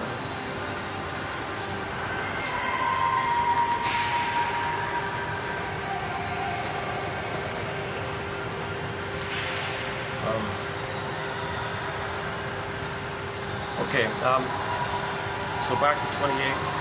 We also did a, what about dreams, the manifest? Okay, let's skip the dream one. Yeah, okay, basic one here. A child who sees little but hate in the household can hardly be expected to know how to love in any mature sense. His cry for love will always be on an infantile level. So eating cookies and the Claire's niece story, that's all infantile stuff. The Don Juanism also. Any symptom that is excessive tells of some buried wish expressed by the symptom. Yeah, so any kind of symptom, the Don Juanism, the promiscuity, well, that's one example of a symptom. Okay. That's the buried wish that they didn't get nurture and comfort from the mother. Oh yeah, this one about today, about my unconscious. Yeah, so part of my unconscious. I felt I didn't really want to do the video today, but I consciously, kind of narcissistically, yeah, come on, let's go. We do not want to do things that we anticipate bring pain. So my unconscious sense that if I come to the park here, there's going to be pain. You're gonna bump into these characters, and that's why you didn't come here for a long time. So let's not go back there. Our unconscious may even take over. So I almost let the rain wreck my camera. That's my unconscious. If I blotted out, if I stayed mindless and let the water in my camera wreck, me being unconscious and forgetting that the water could break my phone or something, that's my unconscious saying, look, I told you, don't come here, I'm breaking your phone here. So just get out of here. These you don't want involved with that. So my unconscious is trying to protect you in a sense. Like they mean well like that. Our unconscious may take over when we act against our deeper wishes. For example, one woman on her way to a dinner party given by someone she didn't like, she found herself lost because she lost her address, the hostess's address. Her unconscious had tried to prevent her from giving in to a painful experience. So she didn't want to go to the party or whatever, so she lost the address. Well, the unconscious said, no, I don't want us to feel this pain. I'm going to make you forget the address.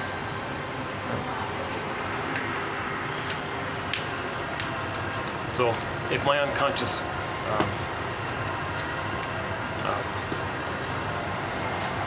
was making all these little difficulties in my video today, and so the flies, a very good symbol of it, the flies might be like kind of like messengers from my unconscious. Come on, get out of here, don't stay here.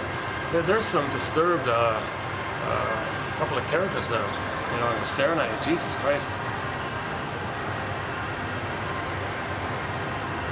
And I had that happen last time I came out here.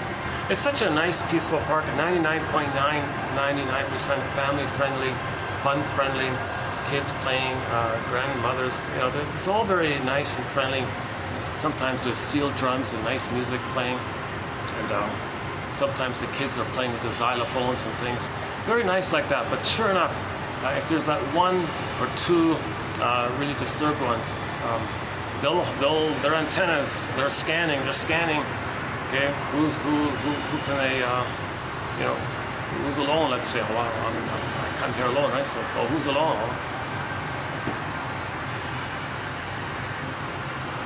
So my unconscious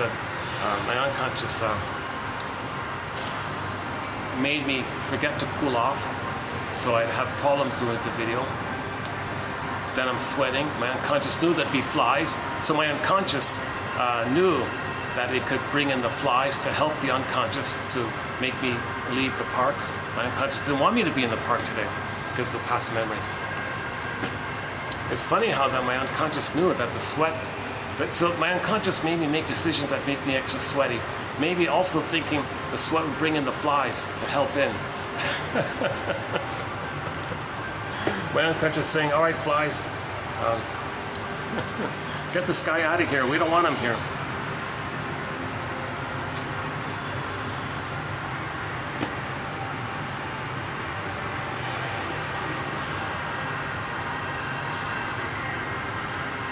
Okay, and there's a couple about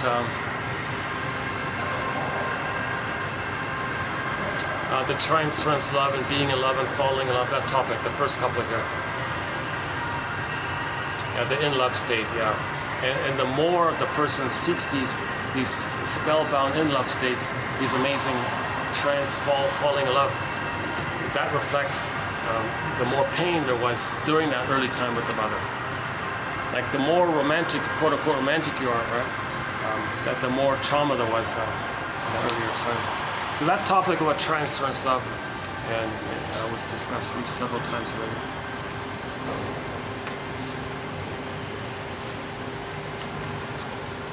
Hold on a second. Maybe I can do this. Hold on a second. Let's open this up here. Oh no, okay, no. Let's not attract attention here. Hold on a second. Let's do this. Let me do a little improv here.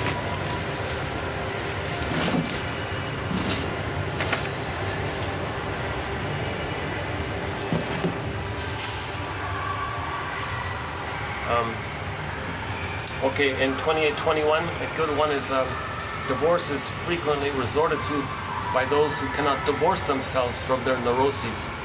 Yeah, so if you think leaving the mate means you're going to leave your inner conflicts, oh no, Bergler says, your inner conflicts will faithfully follow you into the next relationship. So heal your inner conflict, save your marriage, divorce won't help.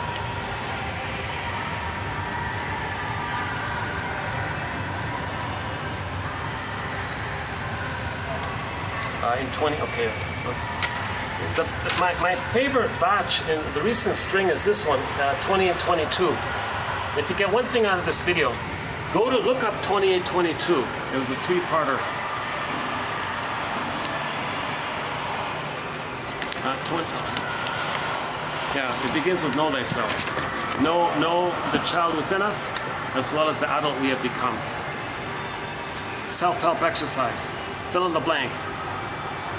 If I cannot say to myself, quote, my mother had her serious limitations, perhaps even her arrested development, and she was emotionally immature and traumatized, and that's just the way it was. If I cannot tell myself that, I will continue to fill in the blank. Same with the father or with the parents. If I cannot say to myself, quote, my parents had their serious limitations, perhaps even their arrested developments and dysfunctions and problems and neuroses, and that's the way it was. Well, if I can't say that to myself, then I will continue to. And you got to remember how hard it is to change. Freeman said she was on the couch for 5 years and realized, oh my God, this is really hard to change. My parents weren't on the couch, so how can I expect them to change? Is it in here? Okay, it's in one of the videos. It's in one of the recent videos. A good one is another self-help exercise, as mentioned earlier. Usually the things you dislike in a person are his defenses against fear.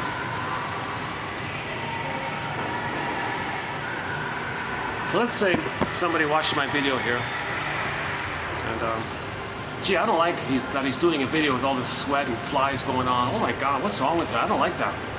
Okay, well, I can say, well, that's his defense against fear. What's he afraid of? What's he afraid of? Well, he's afraid that if he doesn't post a video, He won't connect with the audience. He wants to connect with the audience. He's afraid of being alone here. Oh, I see.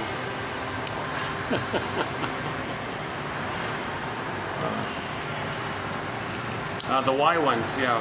Where is it here? So back to Miss Freeman. She was a famous journalist in the 50s, asking all these people why questions, why this, why that. Shrink said to her, "You're missing the most important why of all." Oh, really? Which one is that? Why didn't my mother love me when I was a child? Your life is filled with whys, but never the one why. That's the root of it all. Oh, really? I thought I was an excellent journalist. I asked excellent why questions. Oh, no, you're not. You're missing the basic one. That's at the root of it all. Well, you got me really curious here. What's this root of it all question? Why didn't my mother love me when I was a child? Old cunning tale. You got to get the old cunning tale. You got to get the key. So your mother get the story. Mother, I want to heal. Give me the story. Tell me about the first 3 years. I'm trying to heal here. Give me the story.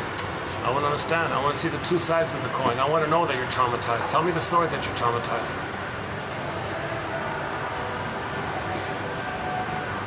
But no. Tell me what happened between us in the first 3 years. Tell me what happened between you and I in the first 3 years. Tell me about the time in the uterus. Tell me about the birth. Tell me about the egg time, the first 4 to 5 months. Tell me about 4 to 5 months to 18 months. And then tell me about 18 months to 36. And tell me about those 5 times. Details.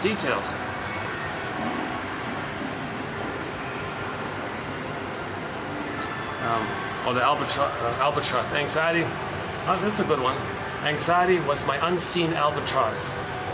Anxiety was my unseen albatross. I couldn't see it or touch it, but only feel it as it touched me. It created the feeling of being driven, not knowing why I did things, but only that I must do them. So anxiety, okay, the old fears with the mother always coming up, and now you're trying to prepare. Originally you were unprepared. Now you're older, but you go through life, you're going to be reminded of the trauma mother world, because the world reminds you of the first world. All the old fears are going to come up. Now you're always going to be prepared, so you're anxious. Oh, that terrible thing that happened to me, it's going to happen again. I got to be prepared, so you're always anxious like that. So the language is physiological. Anxiety is the physiological reaction to the old fears. So that's an important point.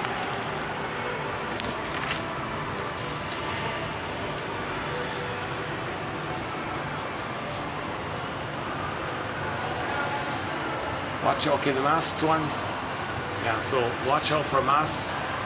Those who appear may be soft, and maybe they're kind of cold and narcissistic underneath. The people who are maybe kind of a tough exteriors, well, maybe they might be softies. Now, that's not a rule. It's not an either or. Just generally, just be mindful to watch out for masks. It's not a set thing. Somebody who is friendly might really be friendly, or somebody who is kind of hard might really be, so there's no real... what we're looking for is temperance. Temperance, where nature means us to be temperance. Do we have that one? Jeez, too bad there's no table here.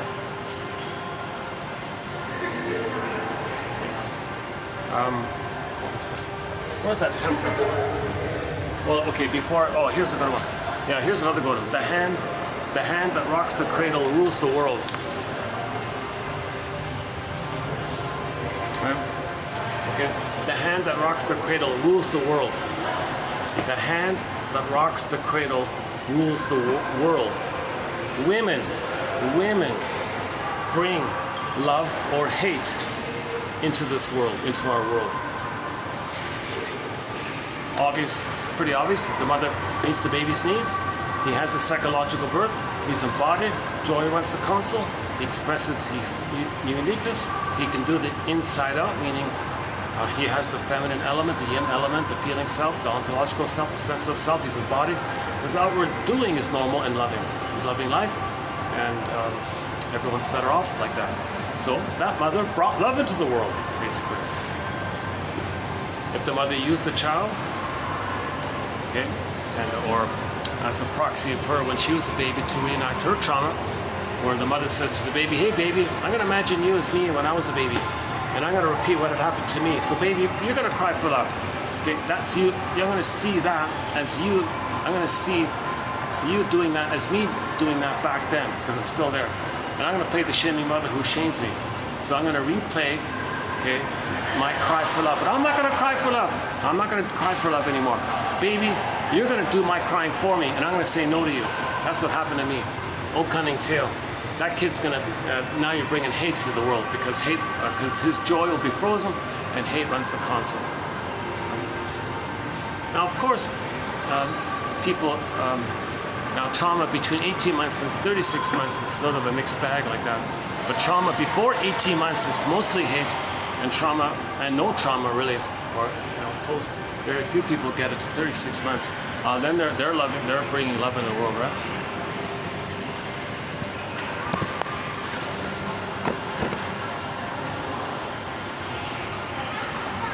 Okay, the one about, okay.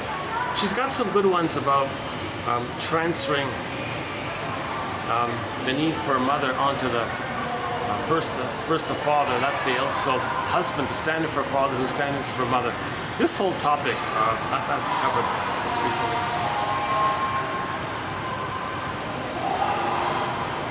Yeah, and there's a couple of other good. So at 22 was good. 22 was good. Oops. Okay, we did 28. So 30. So let's do my favorite one. So for, that's tomorrow, right? All right. 29. Today was 29. Yeah. So let me pick my favorite one for today.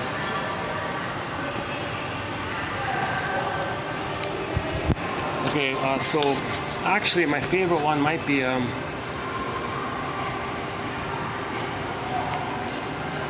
the prejudice topic. I think that's a good one. We didn't talk about it this time. I talked about it in the last video. Okay, it's shade of brown and shade of beige. Okay, this whole topic, that opens up a whole topic. I'm going to say that's my favorite one.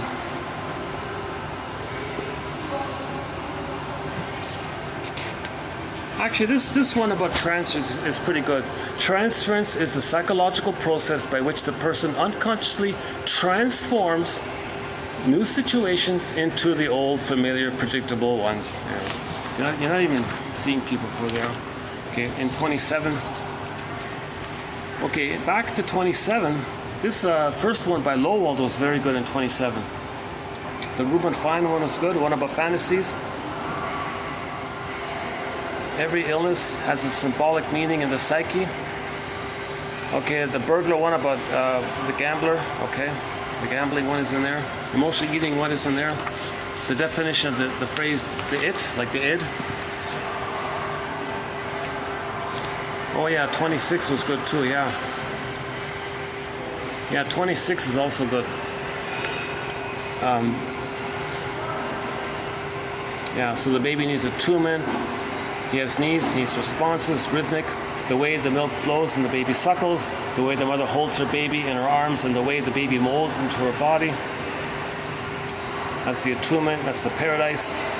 Okay, now the seeds of psychological problems or emotional problems are sown early in life. So think about that. Okay, the baby needs to be loved for who he is as a person. Babies are human beings. Do the mothers see that? Or are they using them? Now with trauma, there can be all sorts of fantasies, unconscious fantasies. They come from the emotions that the needs not met. Now fantasies, because it's exaggerated, the primary mentation. Oh, Lloyd Damas, okay, all this LGB. Is there a link between LGB propaganda and prejudice? And prejudice is needed to plunder. That's the whole topic there. One about claustrophobia. Yeah, transference means the revival of conflictual feelings from childhood as reenacted with the analyst, or the person in the present.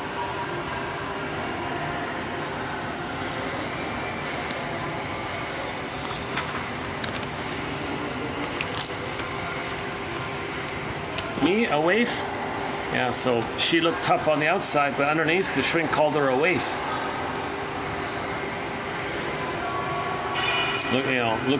Searching the world for love like a waif, that one. Oh yeah, and there's our controversial quote, the LGB quote here in 28:25. She's quoting Mr. Freud here, so I thought it's not a bad quote. Maybe for the few. One by Grotstein, Erik Erikson. The client asked the shrink, when is this going to be finished? When are we finished? Shrink said, when you are ready to take over the case.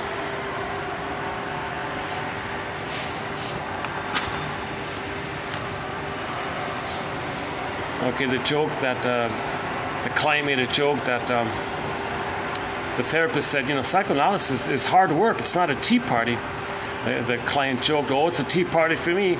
The mother of all tea parties, Alice in Wonderland tea party. Ha ha ha, the shrink said, don't worry, I will not stuff your head in a teapot. I want to help you unstuff it of fantasies that hurt you. Oh yeah, one about the St. Augustine, a good one there. Grodek, another good one. Yeah, why my marriages had failed. They had been inevitably doomed from the start, as though 2 children had tried to make a go of it, and 2 angry children at that.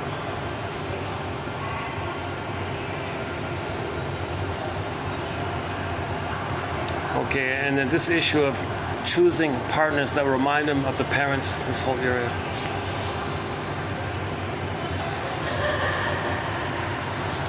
Yeah, my parents may have failed in certain ways, but what good did it do me to keep blaming them for something they couldn't help?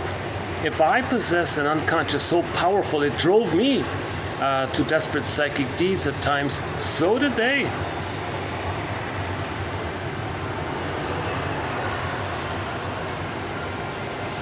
Yeah, so it's hard to change, and they have an unconscious. So don't expect your parents to change. That's Robert Bly makes a big point about that. You have been running so you wouldn't meet yourself. Free association, to see how I had lived, or rather failed to live.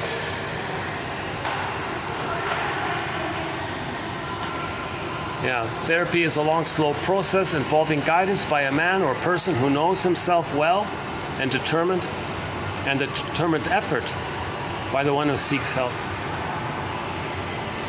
Okay, so again, psychoanalysis is not a magic press. The shrink is not supposed to be a good mother, nothing like that. But he understands your hurt, so there's the compassion.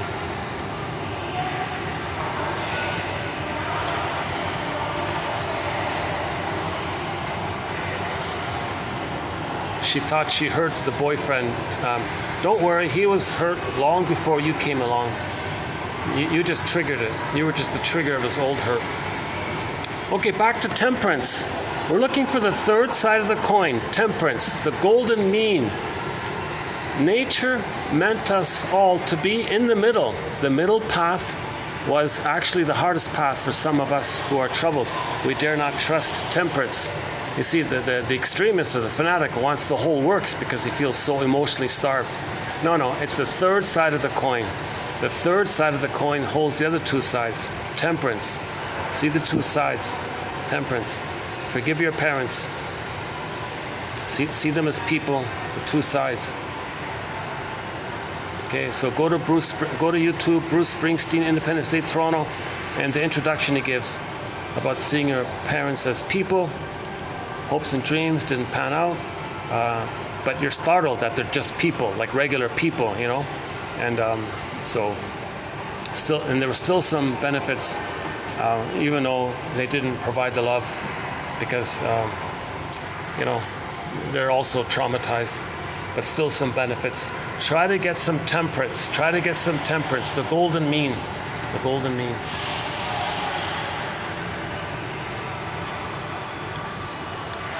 Okay, so sarcasm and wisecracking and all these wits and bitter banters and all this. So that's the fear drive. The fear and the pain leads to this anger. So of course sarcasm is angry and cynicism is angry. It's the fear and the pain underneath it that drives it.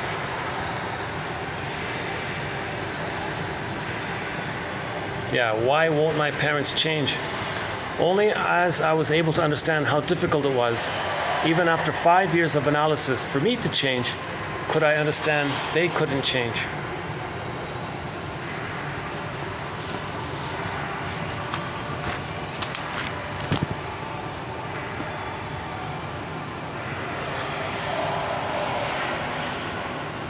We now have to be our own nurturers, and our parents have to be their own nurturers. So it's up to the parents to self-reparent themselves, and it's up to us to reparent ourselves, right?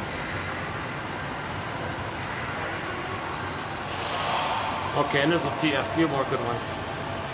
Okay, so yeah. I think I'm gonna wrap this up right here. I can't really stay here too long. I'm surprised they haven't kicked me out already, huh? Yeah, so this is an extension to the mall. Yeah, this is a new. I think this is a new kind of extension to the main mall beside me here. So this is still under renovation. We apologize for the inconvenience. Improvements in progress. Improvement in progress. Yeah, popular. I'm not really in the busiest of the busiest part of the city, but it's still a very busy area. Like the park is sort of, that park I was in, sort of the center of it, surrounded by these malls and apartment condos and hotels and condos and things.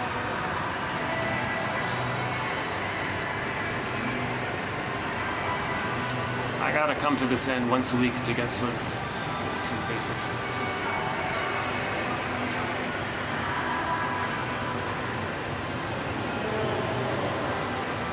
But my conscience said, no. So a lot of my problems this video, I think, was my unconscious.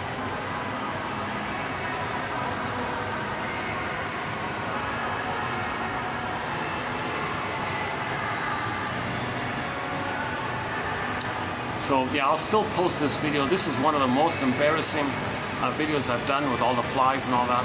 Yikes. The sweat and the flies. I look this, but I've done some good videos. I've done some not bad videos. I've done some of my best videos kind of recently. So I gotta tolerate this golden mean. I gotta accept the golden mean. I can't only expect perfect, excellent videos, like an either or thing. So I'm not gonna delete this one, and I'm not gonna only post excellent. The mean there. I gotta accept this sort of wave and tolerate this ambivalence like this. My main excitement is to get the quotes out. These are hard to find quotes, as mentioned earlier. So we have 60 topics on the go, 60 threads. This issue of the LGBT and the sexualized, this is new stuff. This is a huge topic. So I've only posted recently 2 or 3 quotes on it. Jesus. I kind of avoided that whole kind of area because it's just so swamped with so much stuff. Yikes. Let me get down to basics first before I tackle a thing like that, But I was a little bit prompted by this LGBT. I heard a podcast. The guy was asking, why is there so much LGBT propaganda? You're bombarded with kind of soft, pornish, LGBT pornish images all the time. And coming here, I saw it as well. Like just every post, like every 2 steps is like a, oh my God. And I originally thought it's for women. Like women like that kind of thing. Like we have a quote. Lucy Holmes says, in answer to what women want, she said, "Women want a man in a woman's body. Women want a woman in a man's body." Something I forgot, something like that. So I thought it was this. And then maybe we can update it. If the LGBT do have a lot of rage, okay, if we take the psychology point of view, the LGBT characters have a lot of anger. Right? So then if you're seeing all these subliminally angry images, okay, it's going to make others who see it maybe a little angry or uncomfortable. And what do you do when you're uncomfortable? You go shopping, right? That's a defense against uncomfortable feelings. So maybe they're deliberately thinking strategically, it'll increase sales to annoy people, and then people want to feel better, so they go shopping too. I don't know if that's, I might be way off on that one, I don't know. But recently, he said that so-called expert had a very weak answer for why there's all this LGBT propaganda. So if this shrinks, based on the shrinks, they say it's an issue of the fusion. They're still looking for the fusion, but they're enraged and not getting the proper fusion, but they got a negative fusion where it flipped over some atom. So it's an issue of fusion. If you're always promoting this idea of fusion, that means you don't like to see others, because other means mother. So in pillaging and plundering, if someone looks like an other, oh, that's mother, and you hate your mother. So you discharge your anger at your mother on others. So that's needed for pillaging and plundering. Oh, the rain is pouring, and now it's pouring out.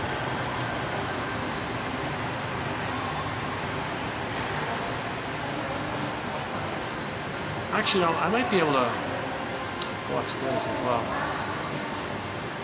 Let's take a peek upstairs now.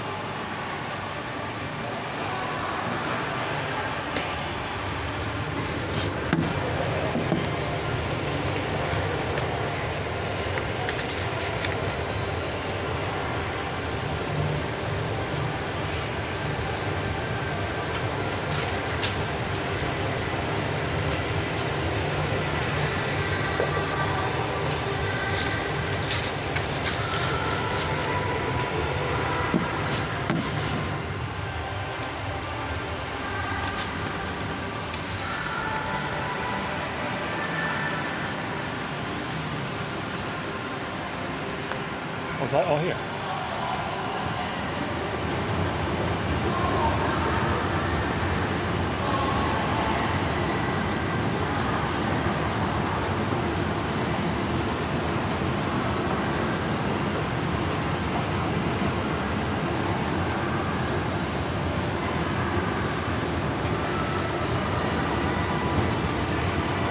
Oh, yeah.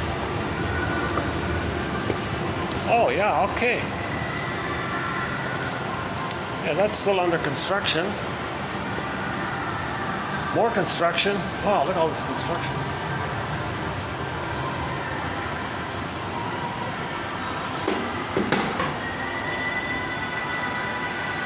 Oh, I'm not bothering anybody here. Oh, cool. I think this is okay.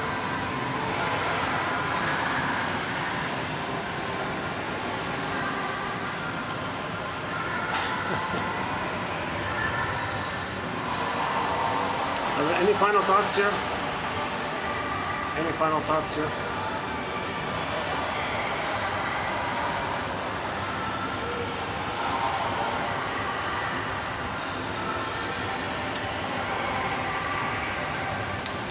Yeah,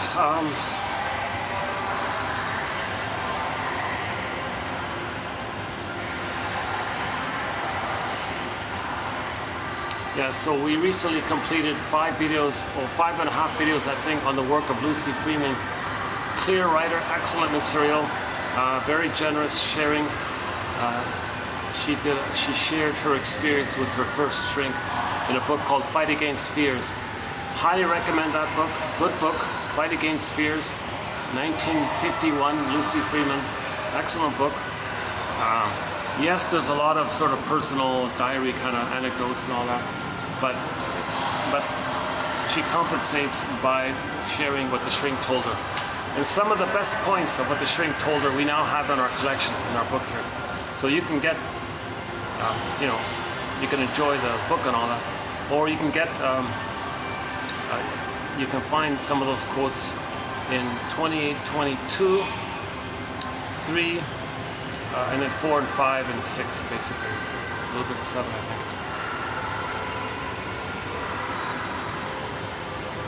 So the main quotes from Miss Freeman are from that Fight Against Fears book, and another book of hers called The Power of Fantasy. You know, the trauma creates all these fantasies, and it's haunting you like that. That's the power of them, right? It's linked to the memories, the unmet needs. And these fantasies are code for those unmet needs and all that. Got these fantasies like that. And they're powerful, like they're influencing you.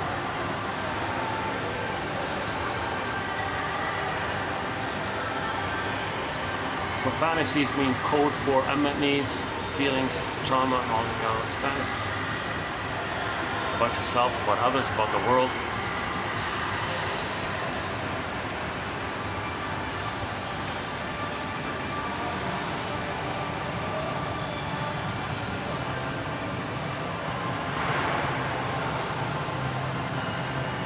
Oh, the guys are still out. Oh, look, those are loyal, hard-working guys. They're working in the rain.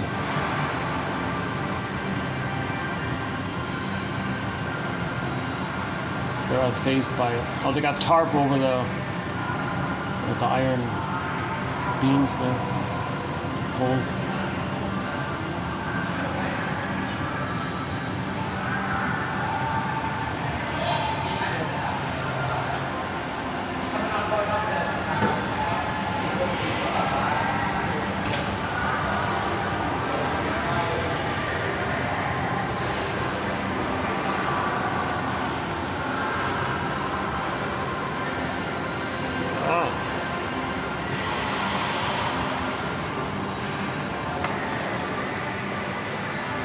I think some cosmetic company's gonna take over this section.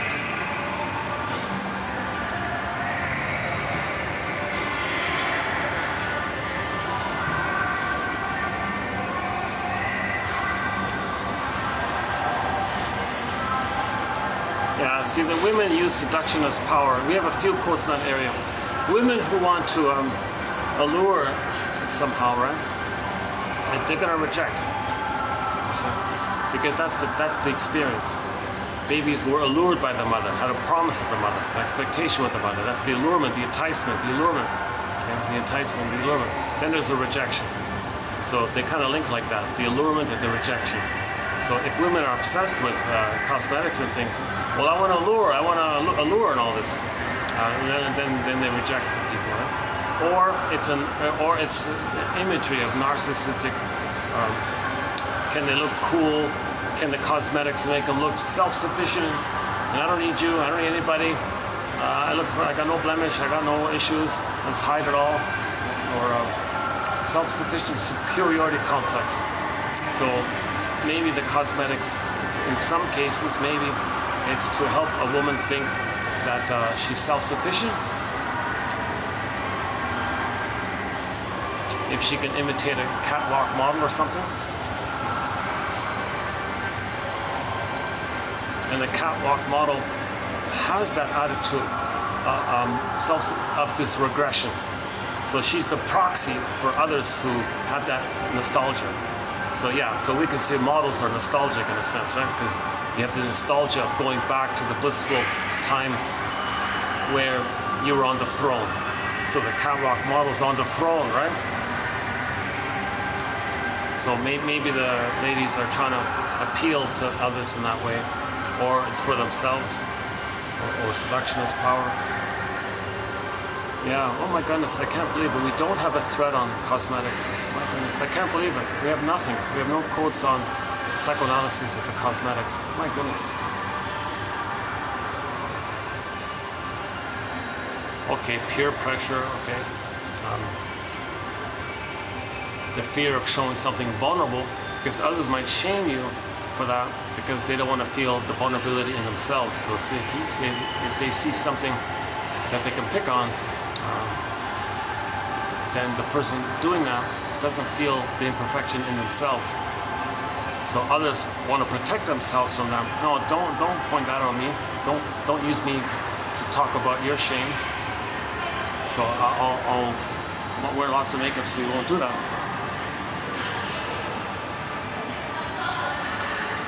Or the makeup hides the emotions. Maybe the makeup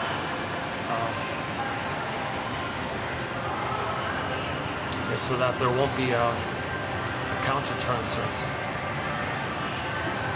They won't see the counter-transference.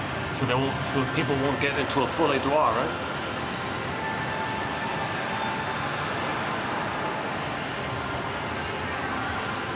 I'm on this little ledge, like in between the floor. This is like halfway up to the floor. Right? Yeah, like just like that, right?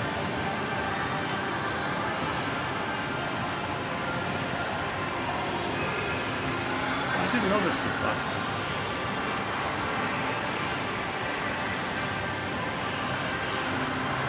Actually, there's even another one, is there? What's that one over there?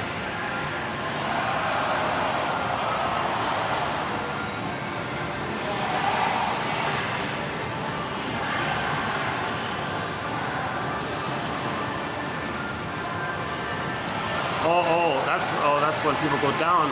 When people go down, they got another one just like this. Oh, okay.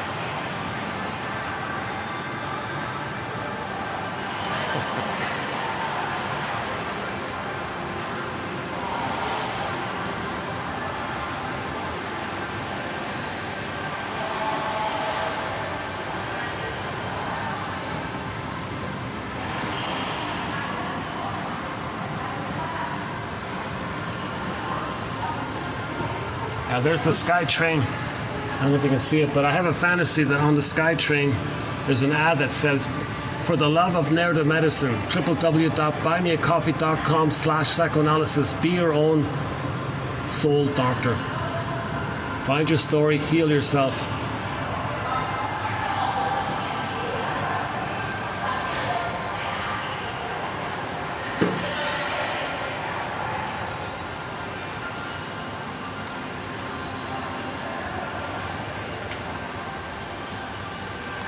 Yeah, what else?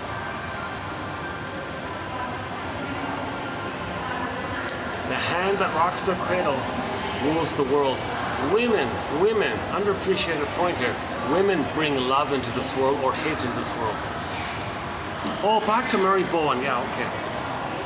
So he has a huge emphasis on this issue of scapegoating as an emotional triangle.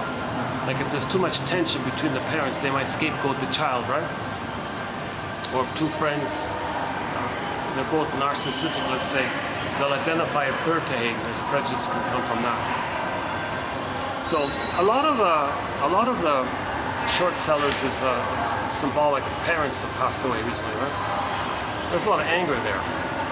So maybe what we're seeing might be linked to this triangle phenomenon.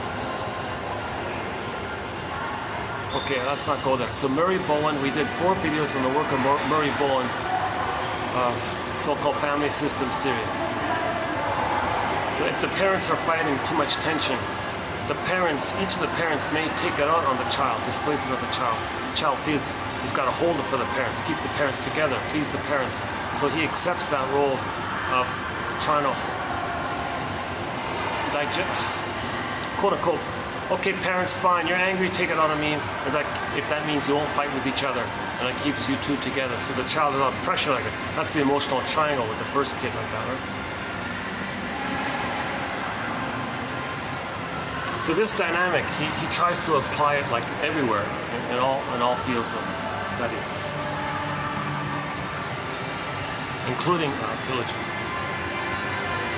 But the main pillaging is the repetition compulsion, treating others the way you were treated, and then seeing the ones you just hurt as your mother, and now you fight with your mother.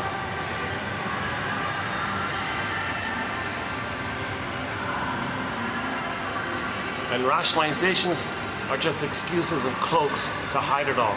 Say something that sounds reasonable to confuse you and others. So, for the one example was the "spare the rod" slogan. So the two parents had a lot of anger amongst themselves. They don't want to direct that amongst themselves. It's a utilitarian kind of marriage. So they got to get along somehow. So they made one of their children. Yeah, so, sorry child, I made you to be an emotional punching bag for me and your dad because we were too angry. Sorry, kid. So there's this push to disperse tension, blow off steam, use the kid there. So she didn't love the kid, made him naughty. If he's naughty, the parents can then say, oh, look at our naughty kid. Now we have the right to discipline him, spare the rod, spoil the. So they create a slogan to hide the underneath issue of wanting to discharge their anger at not being able to mourn, not getting love. They're angry. Pain, tension comes from not feeling because you lose your authentic beingness. Okay, so how do you cloak this? How do you hide this? What kind of slogan do you make? Well, the one that came up was spare the rod, spoil the child. Right, that barbaric, sadistic thing. It's nonsense. It's just, it confuses people and it gives them, they lie to themselves, they lie to others by that.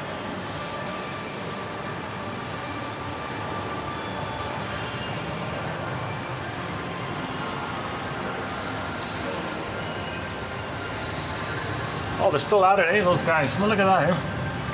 Well, those guys deserve a raise, eh? Overtime pay or something. And it's not just drizzle. Like they're working like a solid heavy rain here, eh? It's not. Yeah, it's not windy. It's just straight rain. Yeah, okay. Maybe they're used to it. Rainy season. Yeah, we're in the rain. It's the rainy season. Right.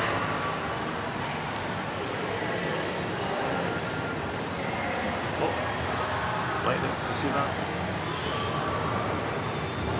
Oh, there's the sound. There's the thunder.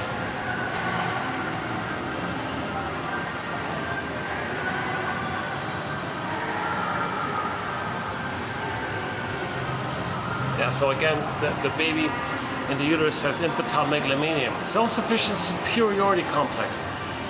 He thinks he's everything, he thinks he's God.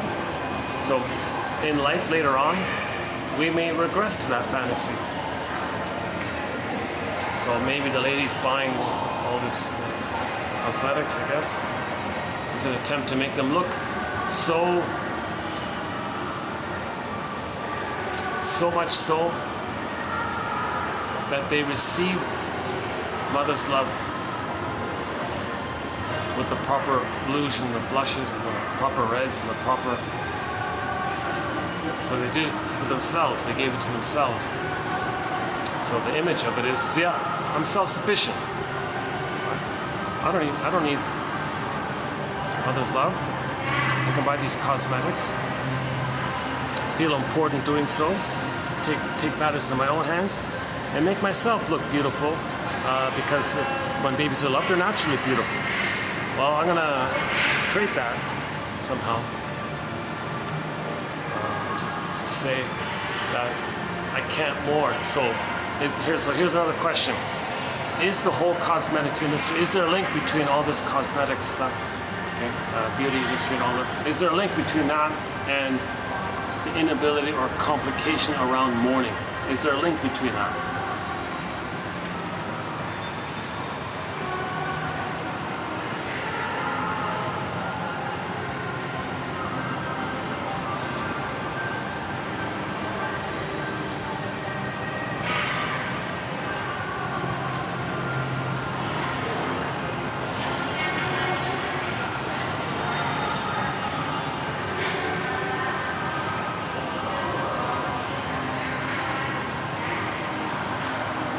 Plus the ads and these giant billboard ads, you know, they make it look like you're above it all kind of thing, look high up there, right? The massive billboard way up in the sky, and you got some model with a product. Maybe the ladies see that, gee, I can be like above it all like that. That's so important. That's a regression. That's a regression.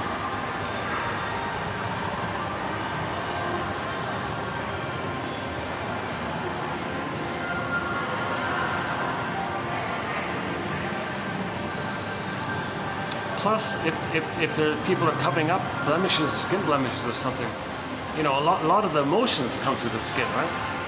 So then you want to hide the emotions.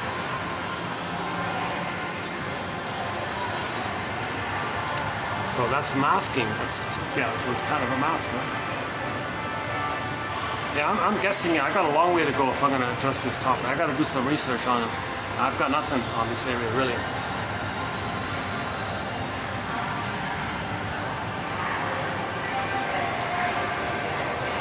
Or is it just to maintain youthfulness, or is it to attract, to have more options in the mating areas, to have, because many women want men to be good providers, i.e. mothers, symbolic mothers. So women who are focused on marrying wealthy men and all that, they're thinking in terms of, well, they're going to provide their wealth, their money, mother, wealth, provide. So they're like eager to find who's going to be the best provider like that. So it's still looking for mother. Everything's love or a cry for love. Famous slogan.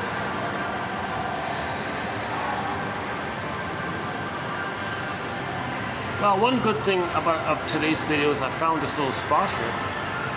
And during this time when it's under renovations, it might be a little quietish like this. Because they just opened a thing upstairs, I noticed. It's not too well known. So maybe for a little while, I might be able to use this area. You want to check the other side? Let's check the other side.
Well, I think I'll wrap this video up here. With the love of narrative medicine, thank you very much. I'll see you in the next video. Your mission, should you choose to accept it, okay, is to pick one quote that you like, make a note of it, and just write it down, copy paste it, send it to somebody, ask them what they think about it, prompt a discussion, or initiate, or use that as a prompt somehow to get some kind of reflection in some way, either for yourself or with others. So yeah, again, find your one quote that you like, and write it down at least, and make a note about it. That's good enough. And another mission is to look up, I mentioned earlier, Bruce Springsteen on YouTube, Independence Day, Toronto. The intro he gives to that song. It's about 3 minutes long. Okay, now the guy who filmed it was way up in the rafters. You don't see anything, it's all dark. Okay, but the audio is clear. It begins with Springsteen saying, "Fathers and sons, fathers and sons." That one there. Now listen to the intro, it's about 3 minutes long. That's the best introduction to a song I've ever heard. He only did it once, as far as I know, in Toronto. Okay, for the song, and he means emotional independence day from the mother. He's not. So yeah, he talks about it there. So the song Independence Day means like emotional freedom, okay, from the traumatic script. You want to be free from that traumatic memory, free from the fantasy that the mother's a monster and you've got to placate her and imitate her and fight with her, and you're stuck in the past like that. How do you be free from that kind of past trauma? Okay, so he talks about that. You got to see the two sides. Temperance, the golden mean. Temperance, the third side of the coin. The golden mean, the middle way. Your mission, should you choose to accept it, also is to look up TQ2599 and read the quotes from the classic TV show Route 66. Okay, in particular the first 5. One about the albatross. Okay, one about the mask. Okay, one about the grief, one about the future, one about the third side of the coin. The third side, the fifth one there. Okay, that's just, so you got 3 missions. 3 missions in this video, should you choose to accept it. Thanks very much. If I had a boombox, I'd play our theme song, which is Katja Epstein's German cover of the song Windmills of the Mind. Okay, it's a great song, that's our theme song. It begins with the bass tubas, the booming bass tubas. Katja Epstein's one of our musical voices who does our theme song. My favorite English rendition of that song is the one done by Barbara Lewis. Due to copyright, I can't play it, but for the English rendition, that's the best. That's my favorite one. And really, those are the only 2 covers of that song. So yeah, Friends of Mine's a song recently added to our collection about the only child syndrome, I think. No matter who you are, you can't buy friends with caviar, he says, Steve Perry. Yeah, so we've got 1 song now by Steve Perry, that one there called Friends of Mine. And we'll update that topic about the only child syndrome in a future video. Okay, so speaking of future videos, I'll see you in the next video. Thanks again.